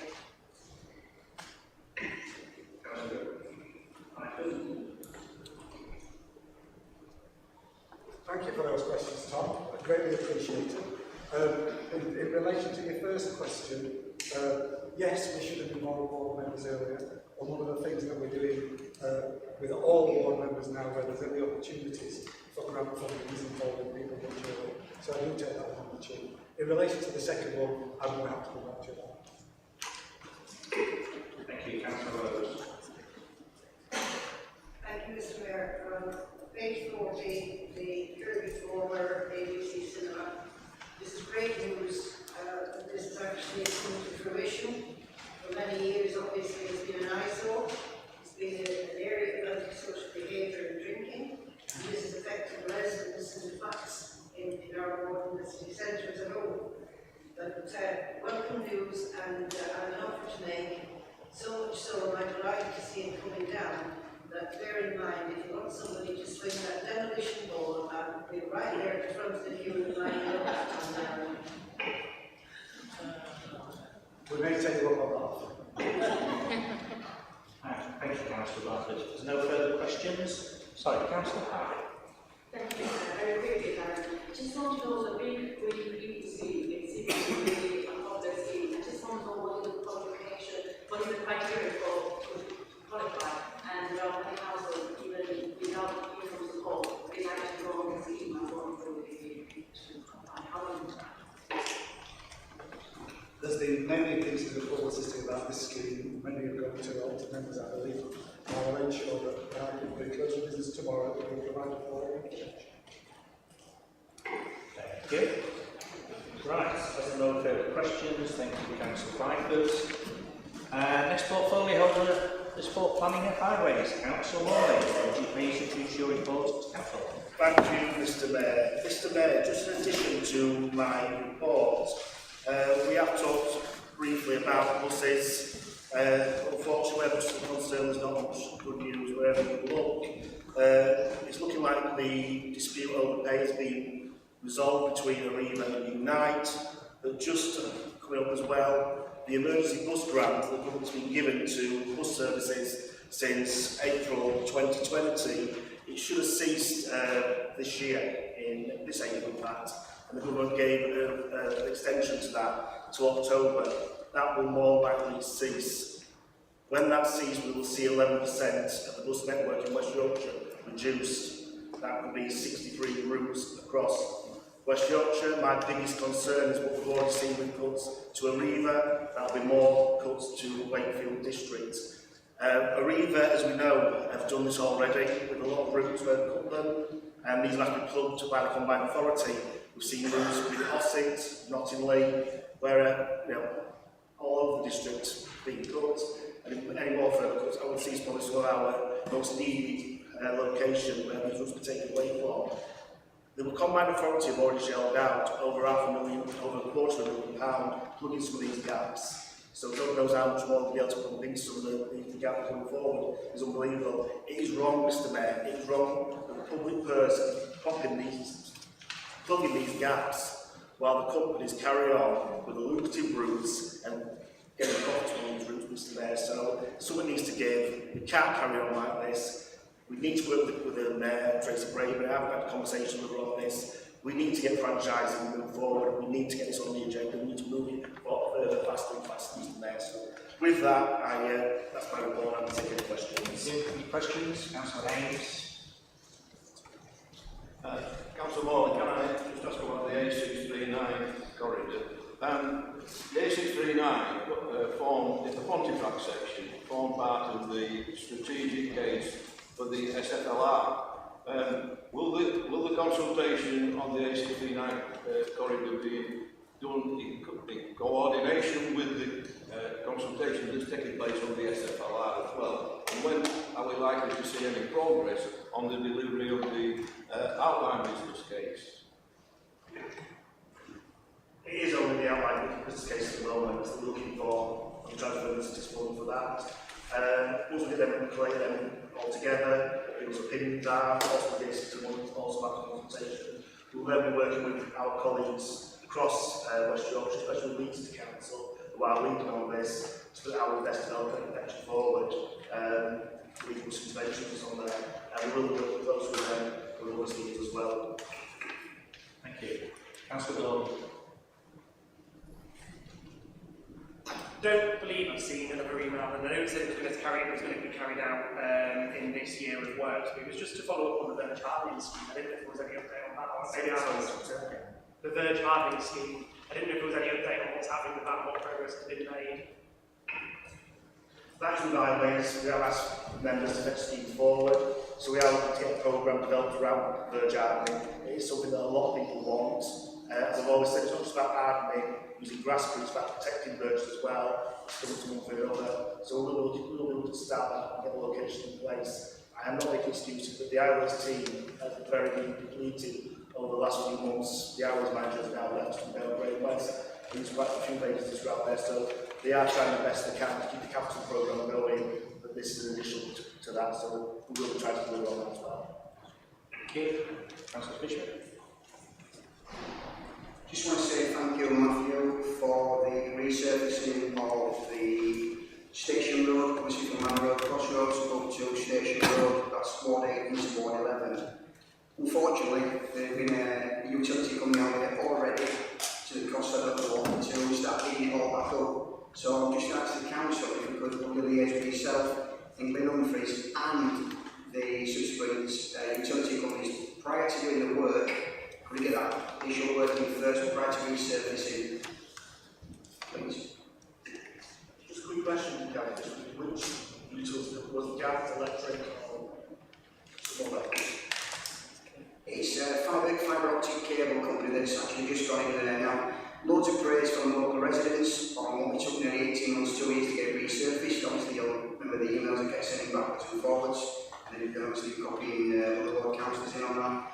But then it's only been down 2 months, and literally it's been done up already. So last night's social media were just obviously filtering off, why. So could we try and have some interjection between the utility companies and ourselves to save on cost?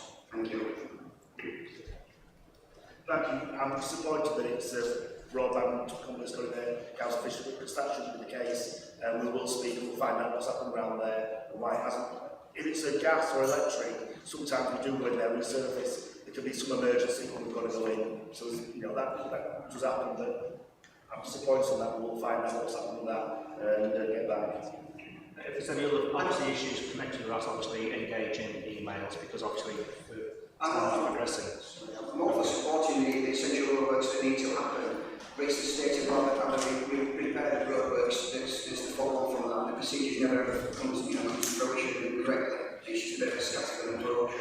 Thank you. Yeah. So you've had the question, and obviously the procedure is quite clear rules, obviously, so you have gone away with it again. So obviously you've noticed in that. That's your last, that's your final warning. Councillor Pickering. Sorry, Peter's here, sorry. Thank you, Mr. President. This sort of sits on the boundary between council board responsibilities and council titles. We're addressing the issues about the impact of the reduced bus services. Have we done any sort of assessment of what the impact of that is on the economy of the district? Particularly when Wakefield North, which is obviously an area of what people come out of town. The reduction in evening services and the reduction in evening services that are proposed to take effect this weekend, how do you sort of assess what the combined loss of spend that we've seen over the last sort of 6 months or so with these costs actually being what the cost of the district is? But it can be actually sat back and looked at. It's tremendous. Obviously, I don't have that detail of council, but it's something we can look into with our region colleagues and what the impact that's been. Councillor Keith. Thank you, Chair. The 1 week Satsfeld trial, I asked this question because basically, locally, it will be like any other industry where if you make savings, people will do that.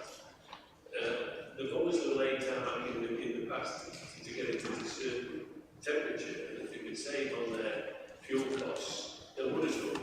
And I'm a bit concerned that they're doing this basically to sort of save money, admittedly, to save the environment, etc.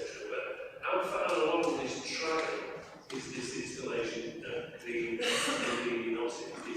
Are we using these literally as a research rat in the respect that we're going to put it down warm rather than hot? And has it been tested anywhere else before? Yeah, Councillor Keane, it is a trial. As an highways department, we look at every reason to do as much as we can across the district. And also, we don't want to take roads all over the place, the impact on the environment. So we'll try and look at most environmentally friendly. Sometimes it's a bit cheaper as well, to make that work go a bit quicker. It's further across the district. This is the first time we're going to try this in the district. So we'll see how it goes. If it's working, it hasn't, obviously. More people using it again. It is a good news story, but it's make our administration even further. Thank you. Councillor Farmer. Thank you, Mr. Mayor. Just ask you a little bit about the scheme going up in West Street in Ossett. On the S-Pen, which is quite a dangerous S-Pen. We've been waiting some time. I know there's a shortage of highways. Is it possible we can just push it on a little bit? Thank you, Mr. Mayor. So, is this the one we came out and met on site with last year? That is in the programme. I'm sure I had an update about that. It's go, so I'll find out where we are. Thank you. Thank you. Councillor Taylor. Thank you. This is just an add-on to what Councillor Fishwick said. They've actually dug up every road in Ossett over the last 3 months. So any roads that you read in, any junctions you read them, they have dug, the fibre optic company have dug every road in Ossett at a very rapid speed. They've done every road across the district, across the country. Obviously, people wanting fibre to broadband in there, but more complaints. I think Councillor Isherwood, you're desperate for in your area of the district, so we are everywhere with that at the moment. Councillor Swift. Sorry. Councillor Swift. Yes, it was brought home to me more than I previously realised just how dependent the Wakefield city centre is on buses when we didn't have the buses for a few weeks, and the impact on individual businesses was very considerable.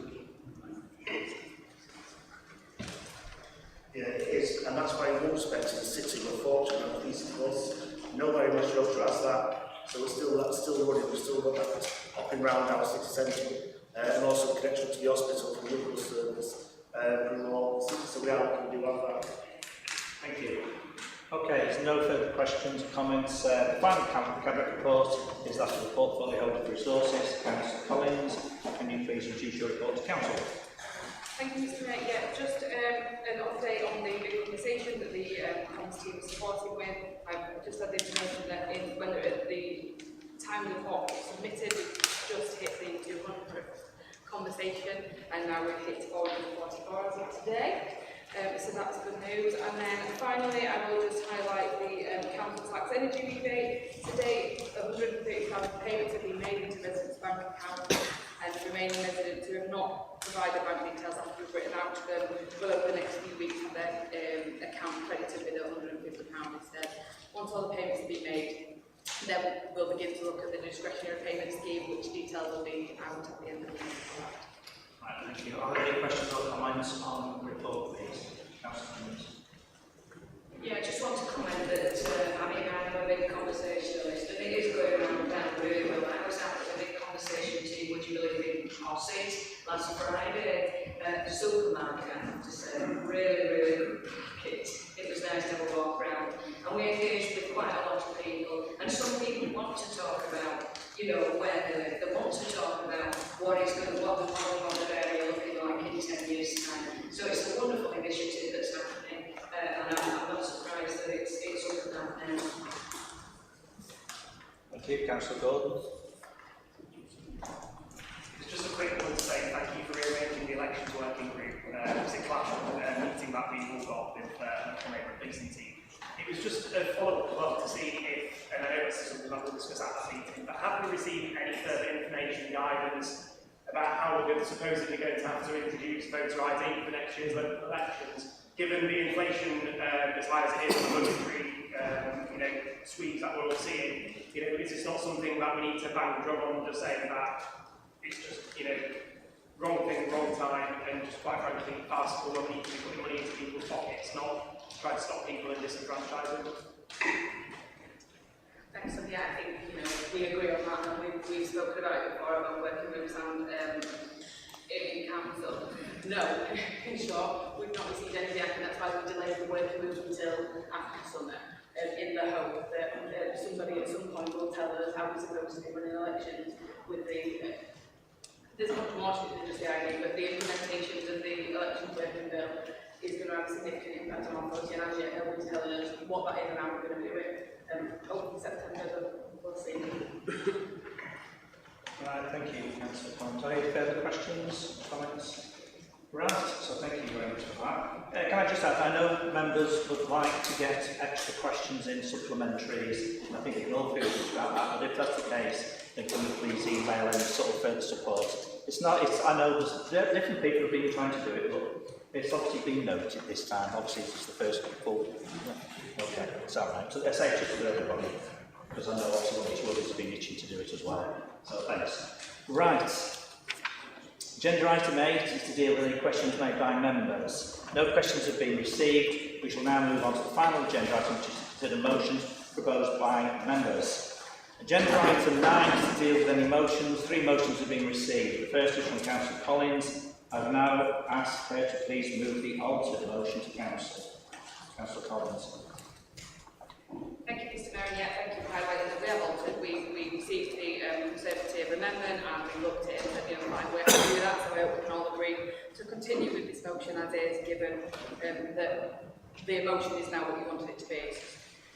Colleagues, I'm proud to move this motion today in support of Unite the Union's campaign to get home safe. I hear all the time from constituents with limited employment opportunities because of the inaccessibility and unpredictability of public transport in places like South Kirby, South and so on. Today I want to talk about those challenges for workers who need to get home late at night. I know this subject well. As a worker at Super Bowl that was just down the road from here, I watched the clock and prayed that my boss would let me go exactly on time so that I could get the last 498 bus. Incidentally, that bus doesn't exist anymore. Even if I did get that bus, I'd still have a 20-minute walk at the other end in the early hours of the morning. If I didn't miss that bus, I'd have to try and wake up a relative who might normally come and get me, or spend half of my shift's wages on a taxi. Same when I was a care worker, early morning shifts, sleeping shifts, night shifts, all outside of the standard bus timetable. So when we talk about transport as a public service, this is what we mean. Transport should be supporting the lives and jobs of people in our communities and not for the profits of shareholders. Because not everybody in our district drives, and especially for young people at the moment, in a cost of living crisis where driving lessons aren't cheap and car insurance even more expensive, not everyone can drive and not everyone can afford to drive. But people do want to work, they want to get on in life and provide for their families. And employers have a responsibility to ensure that they get their staff home safely. I have heard horror stories where workers have been told that they'll be sacked if they don't do their whole shift, but where that worker does not know how they will get home. And same as me, people essentially working their shift for no wage because they don't want to lose their job, but the only option is to tax home. We all know how worrying it can be for everybody, but specifically for women and a woman on her own to be taking late night transport where it is available. Statistics on charged crime in these instances are very stark. Maybe having to wait on a dark street, a street that would have been even darker if the opposition got their way to turn the lights off while waiting for that last bus that might be an hour away. We've all pretended to talk on our mobile phones so that any passerby will know that someone knows where we are. And it doesn't need to be like this, and it shouldn't be like this. This motion supports the council to take real and practical action to help working people in the district to get home safely after work, and I commend it to council. Thank you, Councillor Collins. Is the motion seconded? Councillor? I'd like to second that motion, Mr. Mayor. Okay, I'm going to speak later or do you want to speak now? Sorry? Would you like to speak now or would you like to speak later? I'd like to speak now, please. Thank you. Angela has worked in the hospitality industry now for just short of a decade. Nearly every single late night shift begins with worrying about making arrangements to get home.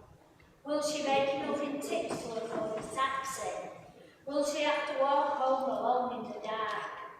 If she walks home, will that person that threatened her still be hanging around? Journeys to and from work at night can expose workers to violence, the threat of violence or fears about personal safety and security. Research shows that women feel particularly vulnerable when travelling to and from work, waiting at a bus stop in the dark, walking home at night, parking a car in an isolated spot. A recent government survey found that 50% of women say they do not feel safe when using public transport. 80% of women said they felt unsafe waiting for a bus after dark. A survey conducted by Plan International UK showed that as many as 38% of young girls aged 14 to 21 have experienced verbal harassment, including sexual comments in public places at least once a month. This just isn't acceptable. We are all of us here well aware of the names Sarah Everard, Sabina Nessa and Zara Alina, 3 women who have been brutally killed over the last couple of years walking home from going about their daily business and activities. Their murders are a stark reminder of why campaigns such as this are very important.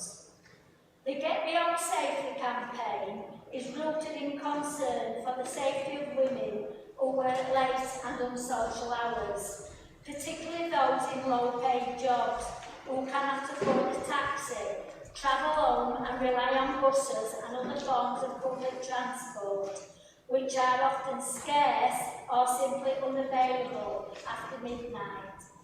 All workers deserve to get home safely. In bringing this motion to the Council, we aim to support and develop solid solutions to ensure workers are able to travel safely to and from work at all hours of the day. This includes asking the Licensing Committee to look into possible changes to policy which would link the approval of late-night licences with the provision of free transport home, calling for improvements to late-night and off-peak transport provision, and support buses being brought back into public control. And it also includes commitments to working with our partners, supporting the important work already taking place around the safety of women and girls. Colleagues, I urge you to support this important motion so that we can play our part in ensuring that every worker has access to safe transport at all hours of the day. Thank you. Thank you, Councillor Tony King. Right, Councillor Howard has submitted an amendment to the motion. The amendment has been circulated to members prior to the meeting. Councillor Homewood, if you would please introduce your amendment, or do you still wish to proceed? Sorry? Do you still wish to proceed with the amendment? I do. Thank you.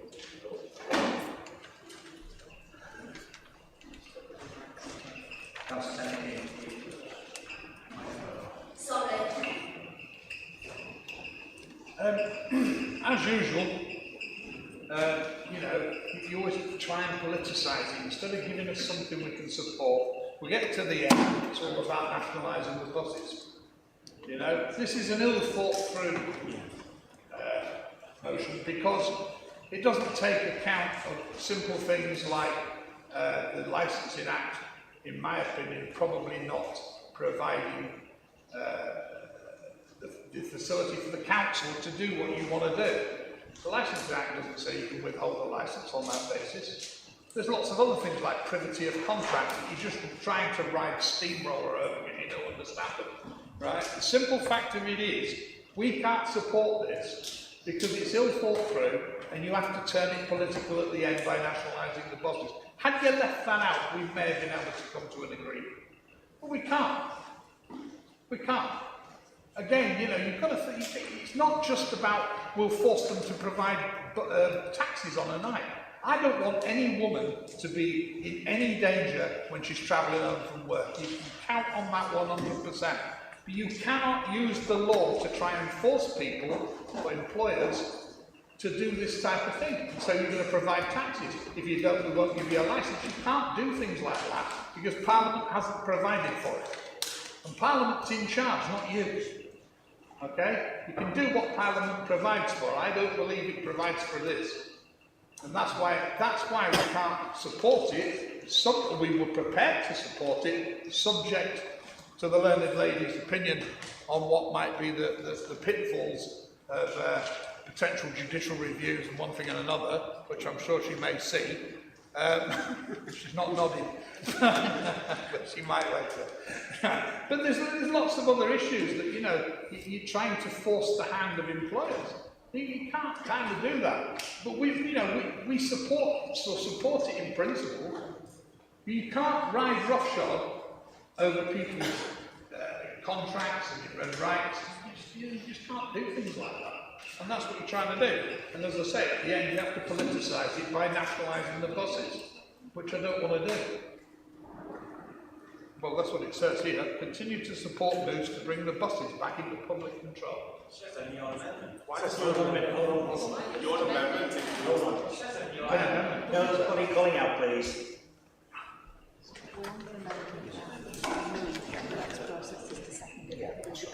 Anything further can be debated on the amendment. Thank you, Councillor Homewood. Yeah, that's it. Thank you. Right, is the amendment seconded? Thank you, Councillor Ahmed. Do you wish to formally speak now or reserve your right to speak now or until later in the debate? Thank you. Okay. So, Councillor Swift. Thank you, Mr. Mayor. Kevin Swift, very fully supporting this motion, but speaking with specific reference to the last two paragraphs regarding public transport. I think, first of all, just an acknowledgement that when we're talking about this particular sector of need, just the sheer importance that taxis do play in that. That's something that I know is fully appreciated, not just by approvers of this motion, but more generally in the industry. A few months ago, we actually, in this chamber, carried a specific motion, specifically asking, sorry, Councillor Owen, but specifically looking for a greater degree of public control of public transport and hopefully ultimately ownership, but also for the funding problem. Going back to what Councillor Hawley said about 20 minutes ago, the immediate problem we've got is the actual funding crisis this autumn. And we do risk, rather than the improvements the motion seeks, there's a severe risk of things going backwards. Very, very severe. Not just in relation to public transport in general, though there is that risk, but the very services that this motion is talking about, the ones that need late night needs and other very quiet times, early mornings, those are precisely the category of services that are most likely to be at risk because they tend to be the least economic. But we do need both greater public control so that the people who run the more viable services have got to offer a more comprehensive service. We do need that. At the moment it's painfully slow because despite all the good words in the bus back better a couple of years ago, the fact is that we have to jump through the most phenomenal bureaucratic hoops to actually achieve better control. But the immediate problem is that of the money, and the immediate problem is about the money this autumn. And without that money, we actually face going into the coming winter months with the problems described in this motion being not ameliorated but aggravated. I commend the motion.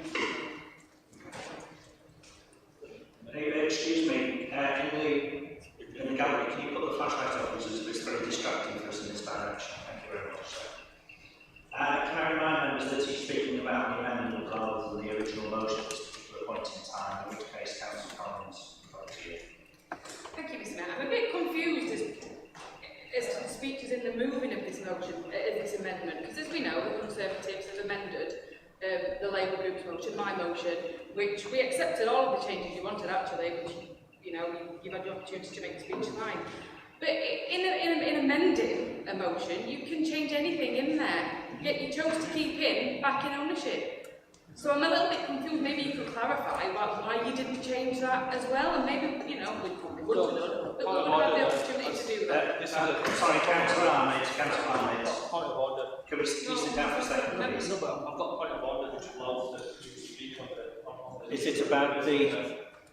What? I've got a point of order. Is it about procedure? Yeah, procedure.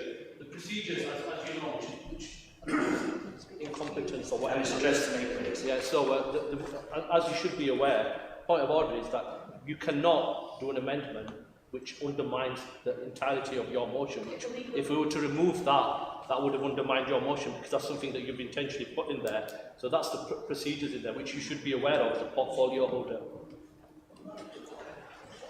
Can we get some clarification? Yes, we get clarification.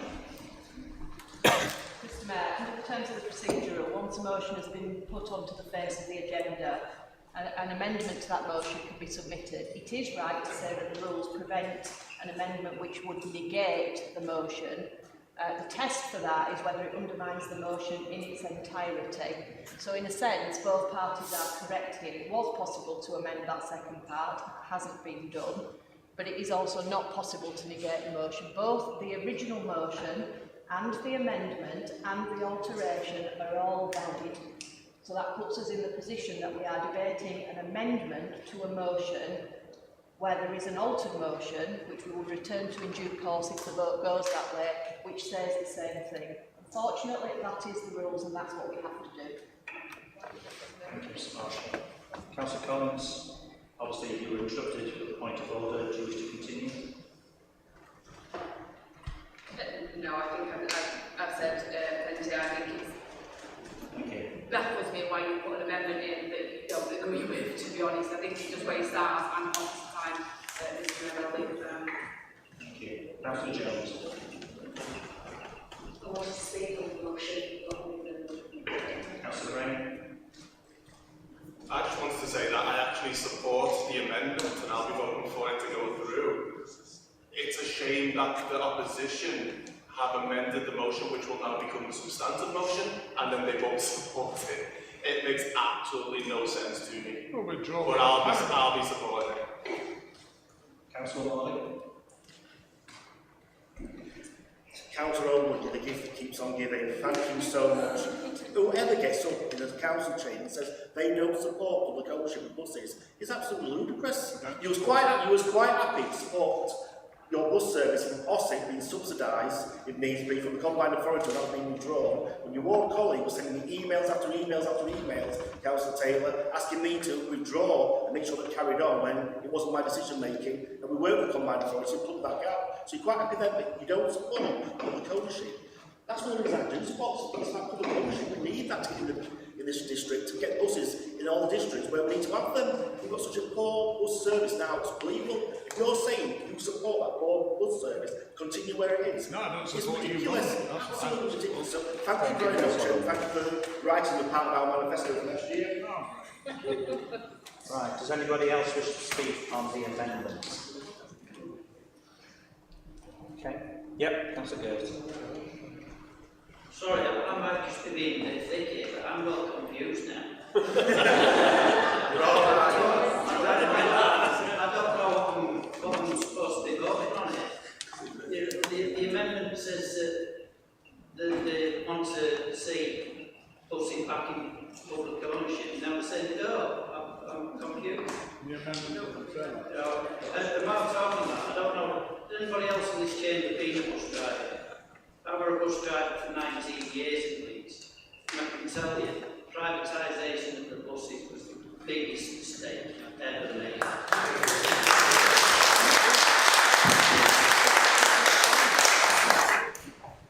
Right, thank you, Councillor Abbott. I support the amendment and the original motion to it. It's not just season priority to and of course, buses in public ownership, I think that's a must, and I'm glad that the consensus is that. Just something on this part of in regards to approving late night licences with the provision of free transport home. I agree that this will benefit, of course, young women and young men that work in the leisure industry and at clubs and pubs and things like that. Great, but who's going to be paying for that? Because businesses are crunched at the moment, business is low, and are we saying that we're going to promote businesses to do that, or are we saying we'll give you a license if you do that? That's kind of a sticking point, really. So I'd like some clarity on that, please. Thank you. Does anybody else wish to speak on the amendment?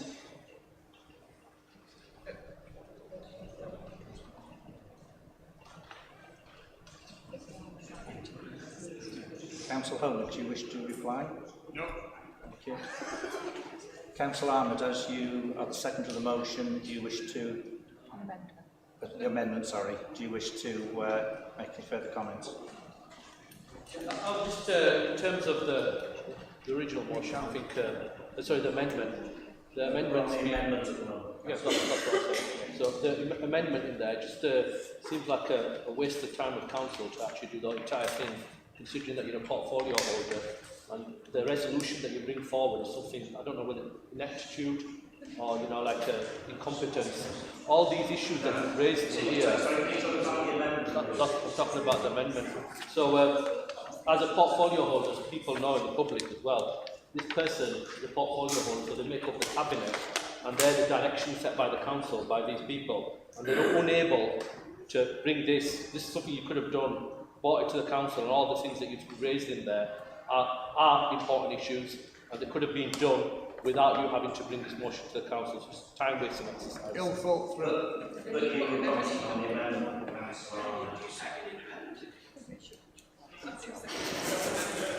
Right, so can we now put this amendment to the vote, please? And see if it becomes the substantive. All those in favour of the amendments? Please show.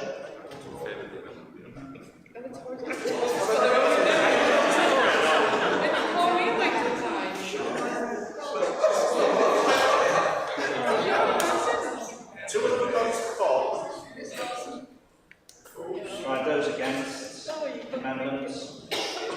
Those abstaining from the amendments? Okay, thank you. Now, if you've got that, this amendment now becomes a substantive motion. All those in favour of the substantive now motion? Do we not debate the motion? You debated the amendment. You debated the amendment. So now the amendment has become the substantive. Okay? So, Yeah, the only thing the full board has the amendment does get a right before you put the new substantive motion. right, thank you. I am learning from notes on these. We're all learning. Please be patient. Councillor Hunt, do you wish to make any further comments on the new substantive? I do. The reason that we put our amendment in, which was to seek legal opinion, because, as we've just said, it was ill-drafted, ill-thought through, and it needed corrections. And it needed a legal opinion. I dare say the legal officer may have to go and seek opinion of council, I don't know, to see whether this is even possible. And that's what we wanted to bring your attention to, right? We don't support, I mean, we're not against, in any way against people being safe on the way home. Anything we can do, we'll do it. But you cannot use the law to try and force companies to pay for their staff's transport on the basis you won't give them a licence. That's my view.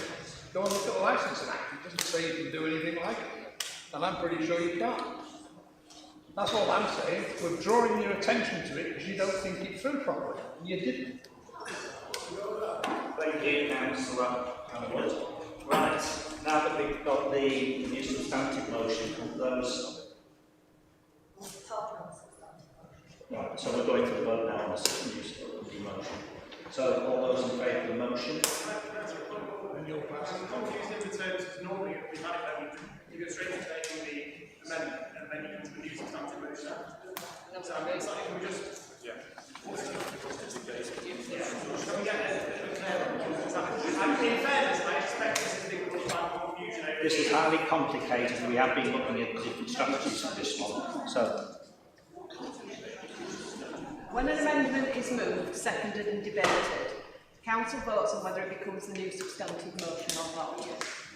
Normal experience is that it does not become the new substantive motion, and then you revert to debate on the original substantive motion. Hopefully everybody's with me so far. In the unusual circumstances, where the amendment is carried and becomes the new substantive motion, there is no debate on it as a substantive motion because that same debate has happened when it was an amendment. The only person who can speak, and it's in the council procedurals, 16.9. Councillor Gordon, please. The only person who can speak is Councillor Homewood, who may sum up but raise no new matters, which has just happened. So it's now for the Mayor to put this to the debate. And if there is a dispute on the advice that I've just given you, Mr Mayor, which is on the council procedurals, I would remind you that your ruling on the council procedurals is final. Thank you. So, can we therefore go for the new motion? Can we just have a point of order? Can we get clarification with what numbers in the standing orders you're referring to? 16.9. Can we move to the vote, Mr Mayor? I think we've gone on long enough about Yeah. just vote. No Yes, we'll move to the vote. Of the public Thank you. are watching this, it's a shambles. Thank you. It's a confusion. So, all those in favour of the new motion, please show your hands. Can I put a point of order? 16.9. I made that decision. All those in favour of the new motion? No. Can I have a word outside, John, please? No. Okay. 16.9C. Right, all those in favour of this new motion, please put your hands up. Thank you. Right, all those against? All those abstaining? It made you go and get legal advice. That's what we were doing. We didn't get one. Because you wouldn't have thought that. I think we should do it before. Right, so we can say now that this motion has now been carried. Thank you. Point of order, and I would like to make minutes in the minute. I'd like minutes to reflect that. It does say that 16.9, if the amendment is carried, the mover of the original motion has no right to apply. It does then say, if members have nothing further to add on the new substantive motion, it goes to a vote. It was clear that people wanted to make contributions, so putting that legal advice is wrong in this instance. been noted. Okay, thank you very much, Councillor Gordon. Right. Can we now move then to the second motion?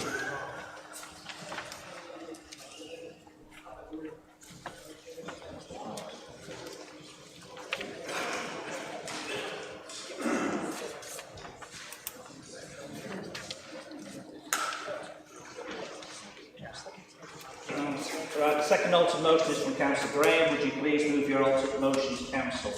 Councillor Graham, thank you.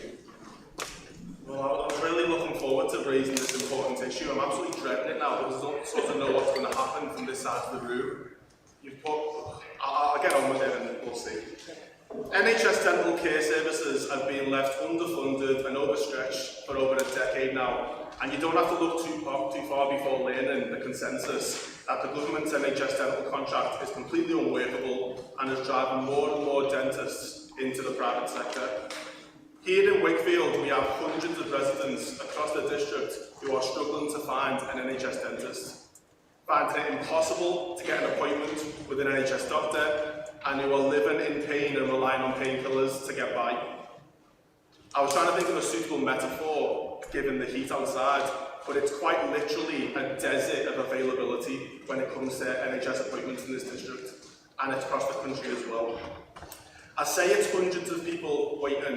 It could well be in its thousands. The truth is, I'm not exactly sure, and which is why when it comes to it, I'm willing to accept the amendments put forward by the Conservatives, because I think they actually enhance the motion and will help us to find out, the more detail about the problem. I know this issue is something that Scrutiny have looked at under Councillor Rhodes, and it's something that is staying on their agenda, which I'm really happy to see. Many people have contacted me personally, as I know they will have other members in the room, asking for help and have told me about their experiences.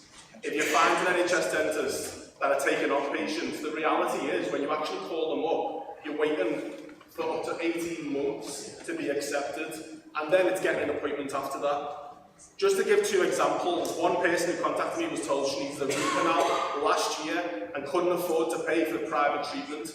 So she went an entire 12 months, developed 2 abscesses, and eventually called 111 because she was going to pass out. They told her that she needed absolutely urgent treatment. However, the nearest emergency appointment was Grimsby, 75 miles away. She's now on antibiotics and she's still waiting for the treatment. She hasn't had it done yet. Absolutely crazy. Another man who was unable to get an appointment was living in excruciating pain. Eventually he was given an emergency appointment. He got some antibiotics, but the dentist was unable to perform the treatment. He could have gone to private, but this would have costed him £1,700. £1,700, which is 5 times more than what it would have cost him on the NHS.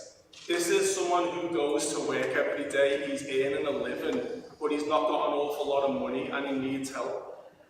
Eventually, he had to sell possessions to meet the private bill and get the treatment. So these aren't stories I'm making up, these are real people in our district right now, and there's hundreds more. I've had people messaging me since this has been published in the Wakefield Express and telling me their stories as well. Councillor Shaw mentioned before that we're the 5th richest country in the world. It's 2022 and working people are having to sell possessions to afford basic healthcare and get treatment. It's pretty harrowing, everyone's got to agree. The reality is that the poorest people are suffering the most. People are really struggling right now with the cost of living crisis. We know this, and they can't afford to go private. Not everyone drives, not everyone can get to these appointments out of the district. It's just not possible. This situation is widening health inequalities and it's damaging the health of those who are most disadvantaged. It's simply not fair, and I think as councillors, every single one of us need to be coming together and shouting from the rooftops about it, making the government, and this problem may very well have been here when it was a Labour government as well, I don't know. The point is, the people in our district need us. They've done these motions up and down the country, nothing's changing. Let's really send a strong message, shout about it, and don't let it drop. Keep raising it until they do something about it and help the people who need it. Thank you, Mr. Mayor. Right, thank you, Councillor Graham. Is the altered motion seconded? Councillor Masterman, seconded. anything else that the motion, do you just formally speak now, or reserve your right to speak? Can I speak now? Yes. I welcome this motion for the support. Significant numbers of dentists in our area are not accepting new patients long before the pandemic hit, as they were already at capacity. COVID simply compounded long-standing issues by reducing the ability of NHS dental practices to provide services. There's no easy fix to ongoing reductions in activity and COVID backlogs. On the back of historical neglect of NHS dentistry, issues around booking of routine appointments, restarting treatment that began before the pandemic, affordability, and getting emergency treatment are the most common complaints I receive as an elected member. As are concerns around a perceived push towards private care. One resident told me that after losing her NHS dentist through the COVID restrictions and subsequently damaging the tooth, the 111 service offered her an emergency dentist in Richmond, 65 miles away. Unable to travel, she was forced to pay privately at great expense. The treatment resulted in an infection. Her GP would not prescribe antibiotics as it was dental related. This resulted in an A&E admission due to developing suspected sepsis and emergency dental treatment at Wakefield. A&E already pressured and hospital dentistry who are working at overcapacity are inundated because residents are unable to access NHS treatment. A Health Watch article from 2021 stated that people have felt pressured to go private, as dentists have said that they couldn't provide NHS treatment but could if people were willing to pay private fees. We're in the midst of a cost of living crisis, where people are struggling to pay bills and feed their families. To have the added worry of trying to find the cash to pay for expensive dental care is simply unacceptable, and is hitting people on the lowest incomes the hardest. This situation is widening health inequalities even further. Poor dental health has a direct impact on other physical health conditions. Dentistry should and must be equal, inclusive, affordable and available for everyone.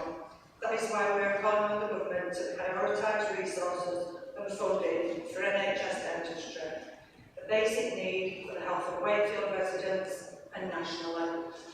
Thank you. Thank you, Councillor Aston. Councillor Fishwick has submitted an amendment to the motion. The amendment has been circulated to members prior to the meeting. Councillor Fishwick, would you please introduce your amendment? Thank you, Mr. Mayor. Proposing this amendment, the Conservative Group are calling for more localised information on dentistry provision so that the public can make more informed choices about their options for dental care in our district. The NHS in England invests £2.3 billion in dentistry every year.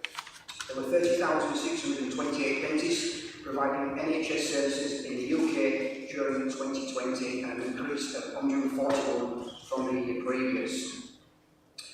NHS England and NHS Improvement say that the current trends in dental workforce were difficult to assess, but overall, national workforce numbers appear adequate to meet the needs of the population, but that there were certain geographic shortfalls to be addressed. On the 14th of June this year, Health Minister Maria Caulfield said in response to a parliamentary question regarding recruitment and retention of dentists that we are working on a number of incentives to increase recruitment, including working with Health Education England on centres for dental development to train more dentists in those hard-to-reach areas which trend to be coastal rural areas. We're looking at how to reform the overseas dentist policy. We are working with the General Dental Council on that and maybe bringing legislation forward towards the end of the year to improve that too. Furthermore, I add, on January 25th of this year, the government announced that an additional £50 million in funding for dentistry to be spent by the end of the financial year, and that this funding will secure an additional 350,000 dental appointments for those in urgent need. This includes those in oral pain, disease and infections. It was also stated that children will be prioritised as well as people with learning disabilities, autism or severe mental health problems. We recognise more still needs to be done and that the pressure related to the COVID pandemic didn't help patients who required urgent appointments with their dentist. Our amendment also calls for all dental practices to offer pro bono work for the most severe cases across our district where possible, and very much hope that this can be carried out. And with that, Mr. Mayor, I thank you. Is the amendment seconded? Is the amendment seconded? Councillor Ames, thank you. Do you wish to formally speak now or reserve your right to speak later until later in the debate? I'll speak now. Seconding this motion, I recognise there's the difficulties within the way It's the amendment, Councillor. It's the amendment. Seconding this amendment, I recognise the difficulties within the Wakefield boundary for obtaining treatment on the NHS. My actual internet search from a different postcode revealed that there were 6 available dentists within a distance of about 3 or 4 miles. But this doesn't answer the main question that it is very difficult in Wakefield to get treatment on the NHS. There are three bands of services that you can receive on the NHS, and there is a growing demand for dental work that is not included within these bands. And requests are being made for dentists for this type of work, and it becomes a time issue for dentists on whether they carry out this work, which has to be paid for as private work, or whether they engage other dentists to work for them. And a lot of the remedy for that is whether they can get the suitable facilities or whether they can get finance for the expensive equipment. I don't think that it's a simple case of dentists wanting to charge more. I think it's a case of organising, and I don't think that this issue is a national issue that really does want to address it. But the amendment offers a solution, an immediate solution that Wakefield could implement to make things easier for people that are suffering. Thank you, Councillor Ames. Right, does any member wish to speak on the amendments? Councillor Graham? Yeah, I'd like to speak on the amendment. As previously said, I accept the amendment. I think it adds and enhances the original. I'm not quite sure it does what Councillor Ames' suggestion, an immediate solution. I don't think anything in this motion is an immediate solution. It's going to take a bit of time. But what I will say is on searching available dentists, we all know the website, you go online, you search for your area, it says A, B and C and accepting patients. They're not. Phone them. I welcome everyone in this chamber to phone those dentists up and ask them, are you actually receiving patients? They're not. They're not getting NHS patients, you can't get anywhere, particularly in Wakefield, but it's right across the district as well. It looks as though it is, and it's covering up the problem. So, just to repeat, I do accept the amendment and we will vote for it, but what I will urge everyone in the chamber to do, we won't have an opportunity to debate the motion based on the rules that we're currently following. So I would urge you to speak on the amendment. If you want to speak on behalf of your residents and cases that happened, speak on the amendment now and link it to the amendment because you won't have time afterwards, as we've just learned. Thank you. Councillor Hopkins-Tom. Thank you, Mr. Mayor. I've been confused with that description of how I can speak. What I do know, lately, the lowest ever price for taking 2,000 is £200. The highest ever is £600. And this is in the Wakefield district. And this is the district I'm concerned with. In the resolution, it says every local resident living in the Wakefield district should have accessibility and affordability for NHS dental care. That covers the district for NHS dental care. I'm not interested in if we could have, we're going to train someone, we might do. That states it in the resolution. Every resident in the district will have access to National Health Service for dental care. And that's what I support. And that is in the resolution. Anything else I am concerned with. I believe every resident in this district should have free access to dental care. Thank you, Chair. Thank you. Councillor Keith.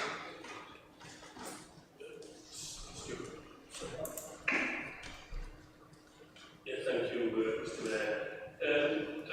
In the last 12 months, I've had some dental treatment done, and obviously that went back to the shutdown with the lockdown. My dentist is absolutely fantastic place to go. There's a good treatment on that, so eventually it took a little bit longer. We spent it about a year long. I would love to back up what Michael Graham's been saying, because it's not just about phoning up for yourself and seeing your taking. Come and sit with me in the waiting room, which I have done in my dentist in Station Lane in Brixton, and listen to the lady answering the phone, and listen to her say, yeah, we can take it on, but it'll be 8 months, it'll be 10 months, it'll be 12 months, it'll be 2 years. And so, at the end of the day, that's what the queue is. I can tell you it happens. I've sat there and listened to that lady answer that phone. You need to make these appointments quicker. You need to make anybody will tell you something. You don't need to suffer for that long.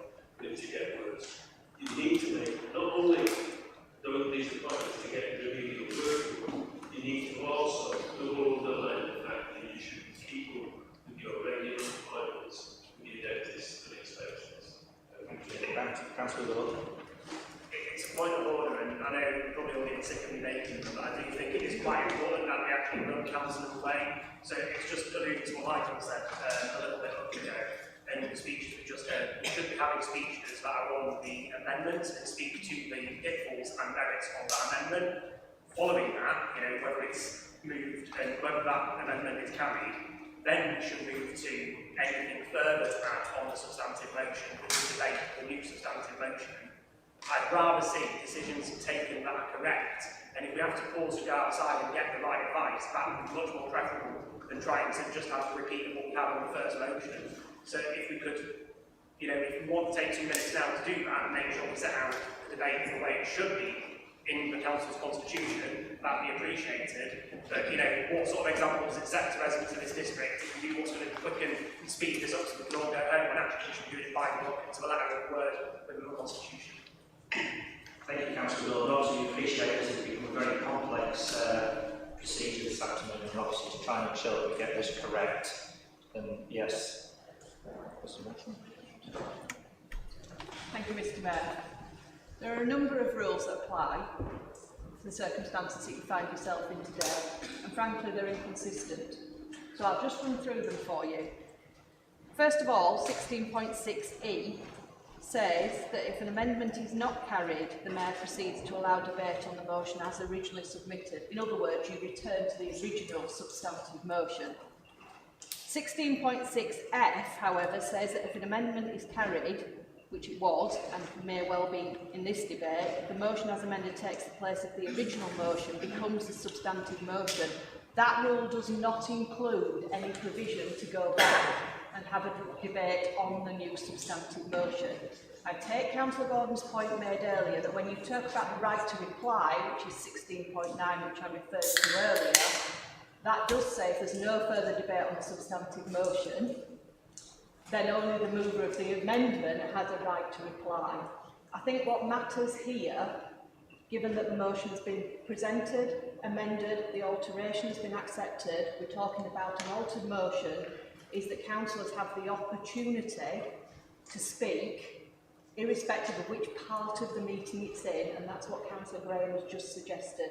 Mr. Mayor, I commend that approach to you, which would be not to apply the rules on speaking on the amendment too strictly, but allow any member who wishes to do so to speak on the subject matter of the debate, if I can put it that way, until you are satisfied that there's been sufficient debate, and then you are entitled to put it to the vote.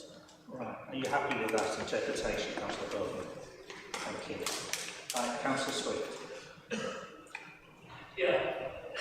If this motion is carried, as expected will be, then it goes to the committee, and they'll never have a chance then to kind of go back again and look at the detail.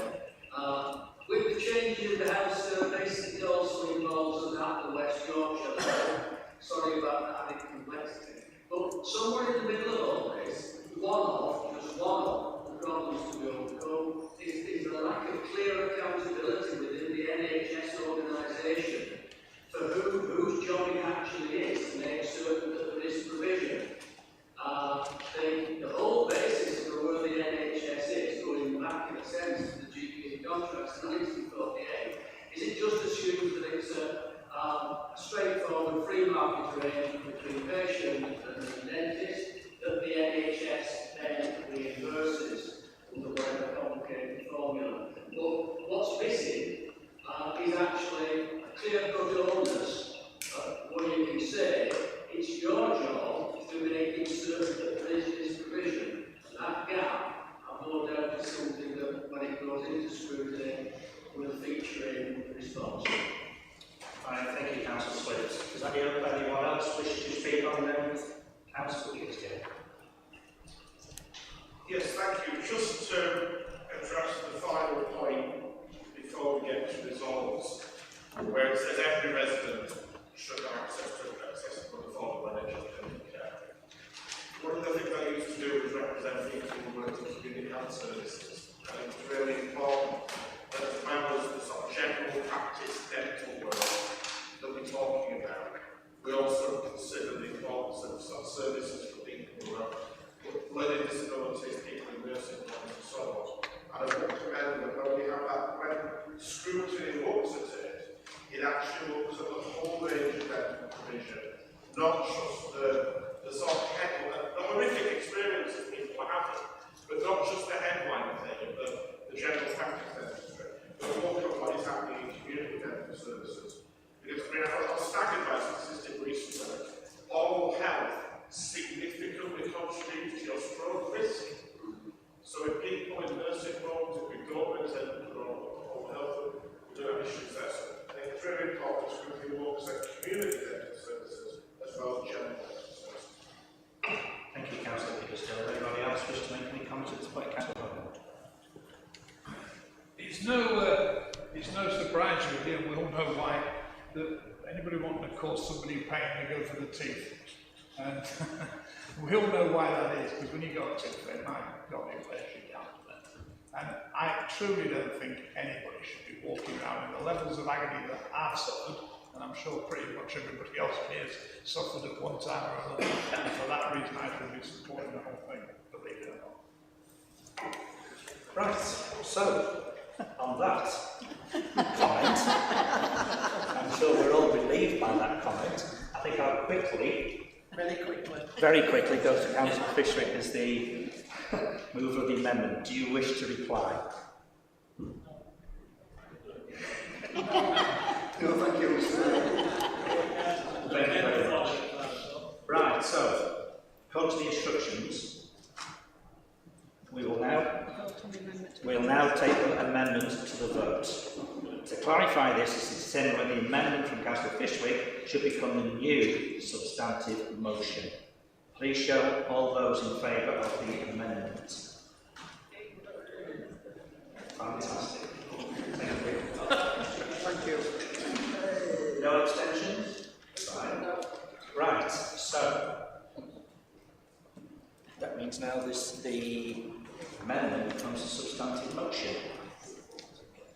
Does anybody wish to speak or need to speak? No? Okay. So, can we now go to the vote for the new substantive motion? Please show your hands, Paul. Against? Thank you. Right, so that motion is carried. Thank you.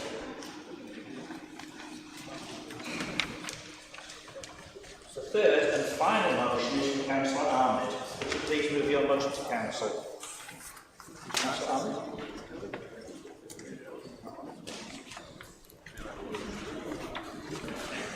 Thank you. In moving the motion, it's a number of words that people have used here today in the council chamber. I think that are important. Taxi drivers in Wakefield and other areas are some of the hardest working people, working the longest hours and for the lowest paid.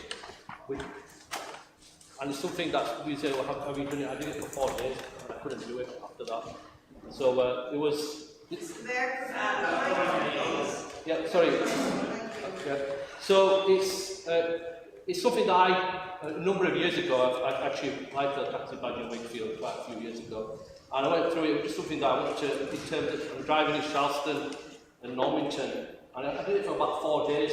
And it's very difficult to actually drive in a car knowing that somebody behind you could run off, hit you, run off, leaving a physical state and carrying that burden, in addition to having an insurance which is double, treble what anybody pays in here, paying £2 a litre for diesel, paying for taxi tests and a vehicle that might only last 10 years, and then getting green things put down throats of people as well. So all these issues have been issues while I've been elected councillor within this council chamber. And these people that I've come across in all life walks, whether it's Leeds, Wakefield, work hours on end and are factually the lowest paid, some of the lowest paid workers in the entire Wakefield district. And for that reason, I brought this motion forward, because I thought there's been a long time that the council has not made a decision on this matter. It's been a very long time waiting. I've been a councillor here for a number of years, two different leaders, and these issues have come up time and time again. So what is the role of the council in issuing badges and there is to make sure that the person driving the vehicle is a safe and proper person. And this is one of those myths that some people in the public are not aware of. All taxi drivers follow the same procedures as a teacher follows or a social worker follows in order to be able to gain their badge, which is enhanced adult and child DBS enhanced, which means that they go through the same thing that I went through, the teacher, other people in this chamber, and many of us I think are on enhanced DBSs here. So that makes them safe and proper person. On top of that, they do the safeguarding training, they've done everything that the council has asked them to do. The other thing is their vehicle safe? On top of an MOT, the council makes sure that their vehicles are tested inside the council's testing, which they have to pay extra money for. So they are safe, their vehicle's safe, and then on-the-spot checks are done all the time to make sure that's done. So the council fulfil its duty to make sure the public is safe and do everything that they can. However, there is issues, and some of these are the issues that I've raised in here. The purpose of the licensing committee is to ensure, and there's many people on here, and there's some people that have left, I don't know what strange reason they've left for, but it's important that we know that somebody can get 6 points quite easily in these days, particularly if you spend that much time on the road. So that leaves you with an automatic ban, straight away automatic ban to council rules, going through that, having your badge removed, and having no other livelihood to rely on, having no sick pay like other people have or anything like that. They are self-employed. No other livelihood, no second businesses, no second jobs. That is their main livelihood. The other one is, if a vehicle is safe and is deemed safe on the road by not only an MOT, but also the council's own testing procedure, why is it that it has to be removed after a certain amount of time? Particularly for those people that will know now, second-hand car prices are out of control. It's very difficult. New vehicles have a 6 to 8 month waiting list, and that includes any plug-in hybrids on there. Anybody who's buying a vehicle will know that. So you get that vehicle, and all of a sudden, you met the criteria changes, and this is in the middle of an accepted global cost of living crisis that every single person here has to suffer, on top of rising household bills, diesel prices, increasing insurance, rise of vehicle, and the fares pretty much stay as they have been for a long time. And for that reason, I brought this motion to the council. It's a very straightforward motion, and I don't see any issue with it, and it was written with the view of making sure that this issue goes back to the licensing committee, which has already been raised here, and they come to some form of decision. So we're not waiting around till Christmas or January, etc. on there in September to come back to this council chamber with a view of resolving these issues. And that's why I think it's important that members here who've spoken about poverty and other issues don't just reflect on that poverty for them, for their own group of people that they might feel are important to them, but think about that for the rest of Wakefield people. Sorry? Yeah, no problem. Thank you. So, right, is the motion seconded?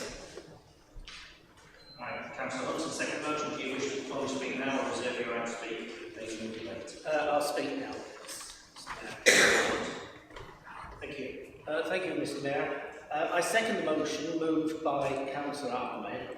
We, on the Conservative benches, recognise and share the anger and frustration that taxi drivers have about the unfair suitability policy. They have turned up today in big numbers outside the town hall to express their deep dissatisfaction with this council that have stood by and done nothing. We hope that everyone in the chamber will listen to those drivers today who are only asking for a fair deal. We are talking about people's livelihoods here, and this council needs to commit to addressing this unfairness, as would be the right thing to do. With this motion, we have taken action and applying the real pressures to deliver reform and to put fairness back into the heart of the suitability policy. We hope that the council will join us for real change and a positive outcome for our drivers. Thank you, Mr Mayor. Thank you, Councillor Ross. Thank you. Any members who wish to speak? Councillor Collins.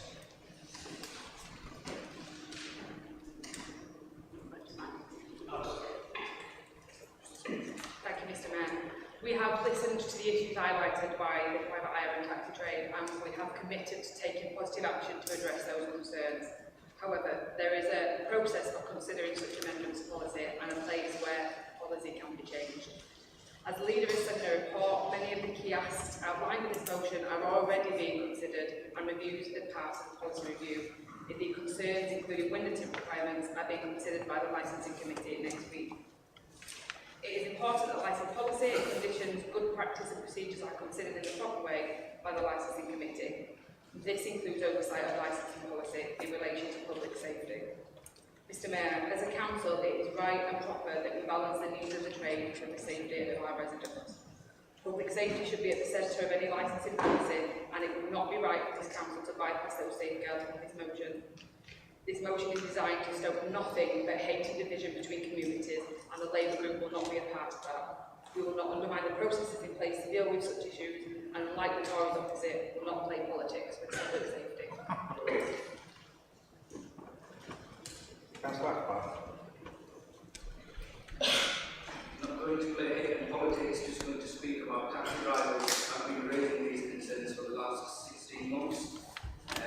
Anyway, to be honest, taxi drivers provide a vital service to our work city, and I thank the leader for highlighting that. But this needs to be done with actions, not words. This suitability policy 6-point ban, I deal with many taxi drivers as clients, and I can say from the outset there's no parity. It's unfair. The council officer making a decision at their discretion. How do we find that we have drivers within the council who don't have similar stringent rules, but taxi drivers have to follow these rules? It's absolutely unfair. It's been called out by the taxi unions as nothing but racism. Now, we talk about in this council about the cost of living crisis, and we consistently talk about it, and everyone's quite passionate about that. But work is quiet, fuel is expensive, drivers barely scrape a minimum wage. Now, when we talk about the age of a vehicle, what are the council doing to assist this? We shove these rules down the drivers' throats, but are we giving grants out like other drivers? We're demanding new vehicles with little assistance. So I'd ask this council and drivers to heat their homes or buy a new vehicle. We've seen an increase in drivers going to Wolverhampton Council. This may be news to you guys, but there's at least 40% of drivers and vehicles are licensed by Wolverhampton. And that's because we as a council are failing. Drivers don't want to be a part of these stringent rules and regulations that we have.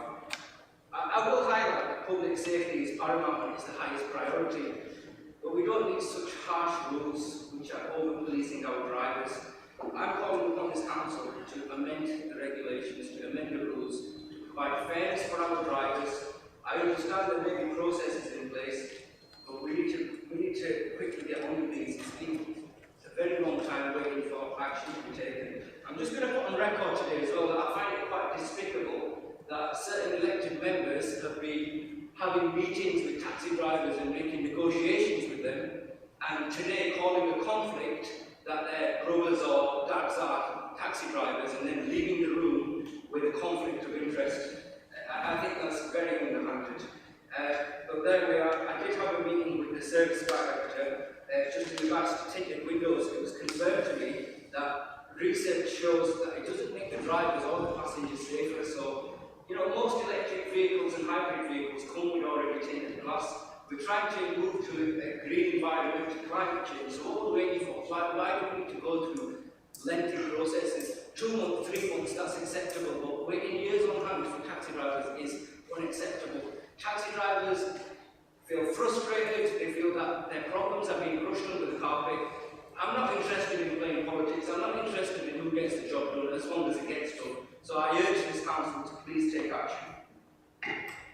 Thank you, Councillor Akbar. Any further comments or questions? Can I remind you, please, that it must be directed to the question of the discussion or a personal explanation of point of order. Councillor Keith. Yes, thank you, Mr. Mayor. We mustn't forget, as the leader said earlier on, that the taxi provision is a copying mechanism of public transport, and they are operated by private individuals and companies that sell buses and trains.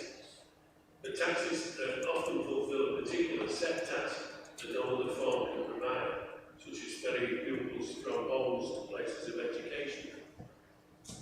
So I would always expect and hope that we already have a serious, meaningful and robust dialogue between the council and the providers that is relevant to the times. The times that we live in have been unprecedented over the last 2 years. It's got delays in lots of things, but it underlines the urgency to have this dialogue now. At the outset, we've got two sides of this. We've got the licensing authority, which is the council, and often the procurement stakeholder in this provision is we, the council. And we have to take account of health and safety provisions, safeguarding the latest laws, long-term environmental impact, the latest codes of practice operated by other authorities. And the operators, as we've eloquently put by a colleague over on the right here, are asked to make a living out of this, and also to provide investment in their companies that will bring them in line with the new regulations. This is all done in the height of the pandemic, with effective violence to them. It's not an easy job. But I will be voting, not for either one of those sides. I will be voting because we mustn't lose sight of the requirements and the expectations of the end user. And that is the public, and that's why I'll be voting. Thank you. Councillor Sharp. Thank you, Minister. I've just got 2 questions really. I've been elected for 75 days now, this is the 70th day in office.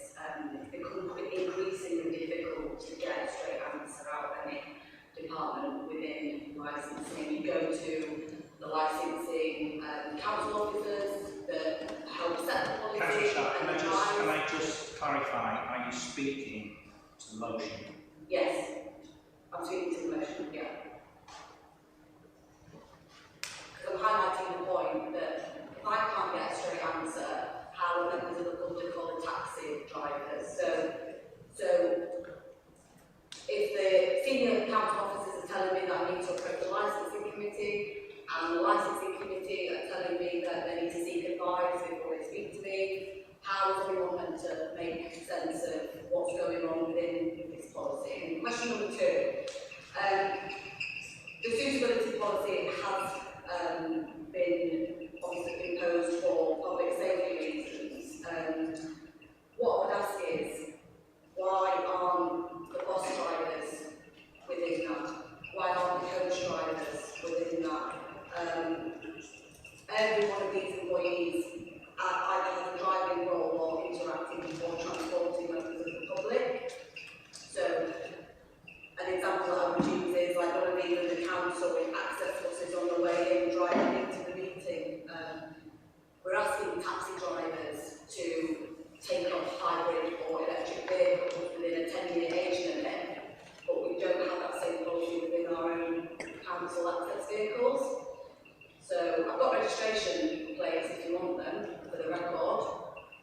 One's 13 years old and one's 15 years old. So are these access buses going to come off at the 1st of September the way they would expect taxi drivers to, or are they still going to be in place? I think I'd just say at this point in time, the council does not have those plans that you're alluding to, but obviously that's something that can be discussed at a later point. Okay. Right, any further comments? Councillor Vickers. Yes, Mr. Mayor. As a taxi driver, or previous private hire driver of 20 years standing, there's a couple of points that I think need clarifying in this motion. One of them, when you talk about extension grandfather rights to a vehicle that's 10 years old, we're not talking about your average motor car, which most members here drive, that average about 12,000 miles a year. We're talking about such as my vehicles, which averaged over a 10-year period 520,000 miles. That's 500,000 miles. And notwithstanding what the rubber of the motion said about taxi tests and MOT tests, an MOT, unless the guy's got engineering background, I don't know, but an MOT test and in fact the taxi test are a very cursory glance over the vehicles. They do not take account of the state of the engine, they don't take account of the state of the gearbox, and they don't take account of the state of the clutch. All three of these, if you research it, are major contributors to motorway breakdowns. What I'm saying in essence is, we're asking here to extend the vehicle beyond 500,000 miles with the added risk of the engine, clutch and gearbox. If you break down on a motorway, you have to take your passengers out of that vehicle. We are putting passengers at risk if this goes through. On the window tints, which evocatively is called in the motion sun protection, but we all know them as window tints, some manufacturers' window tints are 20%. How many members in here understand what that means? 20%. Do we all know what it means? Do we know what 5% means? Do we know what 35% means? Which is your average manufacturer's tint and the council. That's what they expect. 30 plus or minus 5%. Can anybody stand up and tell me what a 30% window tint means? Thank you, Mr. Mayor. Councillor Gill. Yes, thank you. Like Councillor Sharp, I'm newly elected 75 days, thank you for reminding me. First of all, Councillor Abbott, thank you for writing such a easy to understand motion. Most of them I struggle to understand. I have to read 5 or 6 times to get through it. I understand this straight away. I've never been a taxi driver. I told you I've been a bus driver. When I were a bus driver, I got 6 points on my licence. I wasn't a bad driver. I just took my eye off the speedo for a couple of seconds. And as I went past, what have I got to done? Yeah. I didn't have my licence took off me. Why should these guys have their licence took off? Very easy to get 6 points on your licence. It's a ridiculous thing to say we can take lightly away. With regards to the age of the vehicle, speaking as a passenger, I don't really care how old it is, as long as it's serviceable. You know, that's where common sense comes in this. If the car turns up and it's a shed, don't get in it. These guys would be here. It's their livelihood. That's the tools that get ready. I appreciate what you're saying, but it's got to be addressed to the motion, and these are additional pieces of information which don't have to do with the motion. Well, fair enough. All I'll say then is I support this motion. It makes sense, it's just common sense, let's use it. Thank you. Right, anybody else wish to speak? Right, Councillor Ahmed, as the move the motion, you have the right to reply. I think you know, we've heard what we needed to hear today, and that was important that the members of the did heard that as well. In terms of, I appreciate what you said there, thank you for that, the councillors.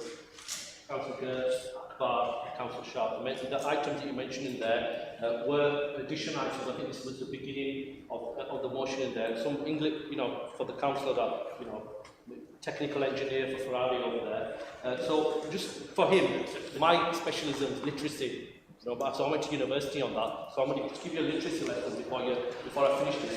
And ask the licensing committee to meet with representative of the trade to review the areas of concern raised by the trade, namely, scrap the 6 points on drivers to extend the vehicle licensing age limit, to ask the licensing committee to meet with representatives of the trade to review areas of concern raised by the trade. That's what he says. Yeah, so I'm entitled to speak. You've interrupted me a number of times in the council chamber. I am standing now. Yeah, I am standing. What does that mean that you're standing? I would be grateful if you can sit down, please. Yeah, I'm speaking on my motion. You have been introducing new information, Mike. No, it's not. I'm speaking on the motion. I'm reading the motion now. Councillor Ahmed, No, I'm reading the motion requesting that you sit down, please. We're going to have to close the council meeting and then we're going to have a debate about what I'm reading. Well, I'm reading what so the be motion it. says. The motion Right. says. Councillor what it Ahmed. says on there. Thank you. Okay. Adjourning for 10 minutes, please. Ladies and gentlemen, council members, please be upstanding. Councillor Melly, Councillor Chamber.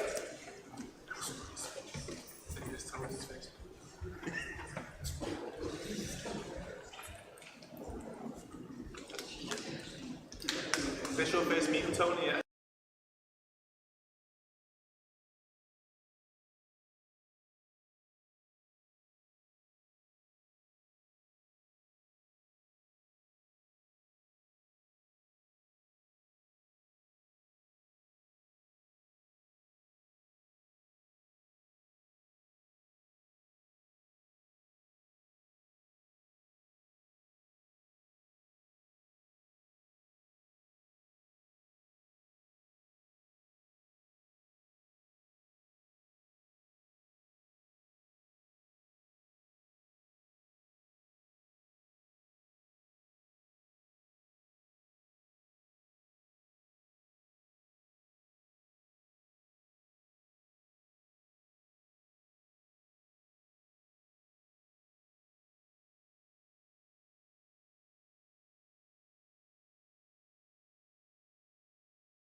Ladies and gentlemen, council members, please be upstanding for the mayoral party.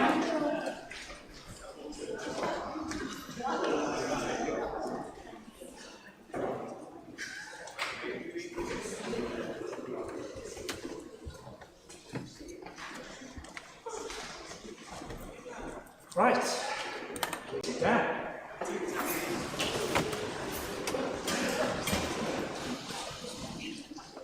Councillor Ahmed, I appreciate your emotion in this subject, and I appreciate you wish to put over your arguments. But I also appreciate if you please respect the rules that govern the way in which this council meeting is conducted, because we all have the right to speak and to voice our opinions.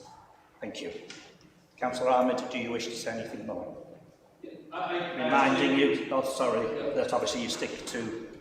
No, absolutely. I think the rules and procedures are there for a reason, and in order to facilitate the progress of the council, we need to follow those. But however, as I've just raised it there, I was reading from the council motion, which I think was to clarify some confusion for people. It was to ask the licensing committee, which is, it says there on the first page, to meet with the representatives of trade and review areas of concern. It's not saying point blank that you undermine the procedure. It's saying to ask the licensing committee, the people who are on there, to actually consider these items. And I think that's a reasonable ask here. It's just to say, look, there's issues, they keep coming up, bring it up to the licensing committee, and I think that's the confusion I was trying to address, because I know everybody will have been told how to vote, and if that hopefully will change the voting that people do. Right, so we shall now go to the votes. Please show all those in favour of the motion.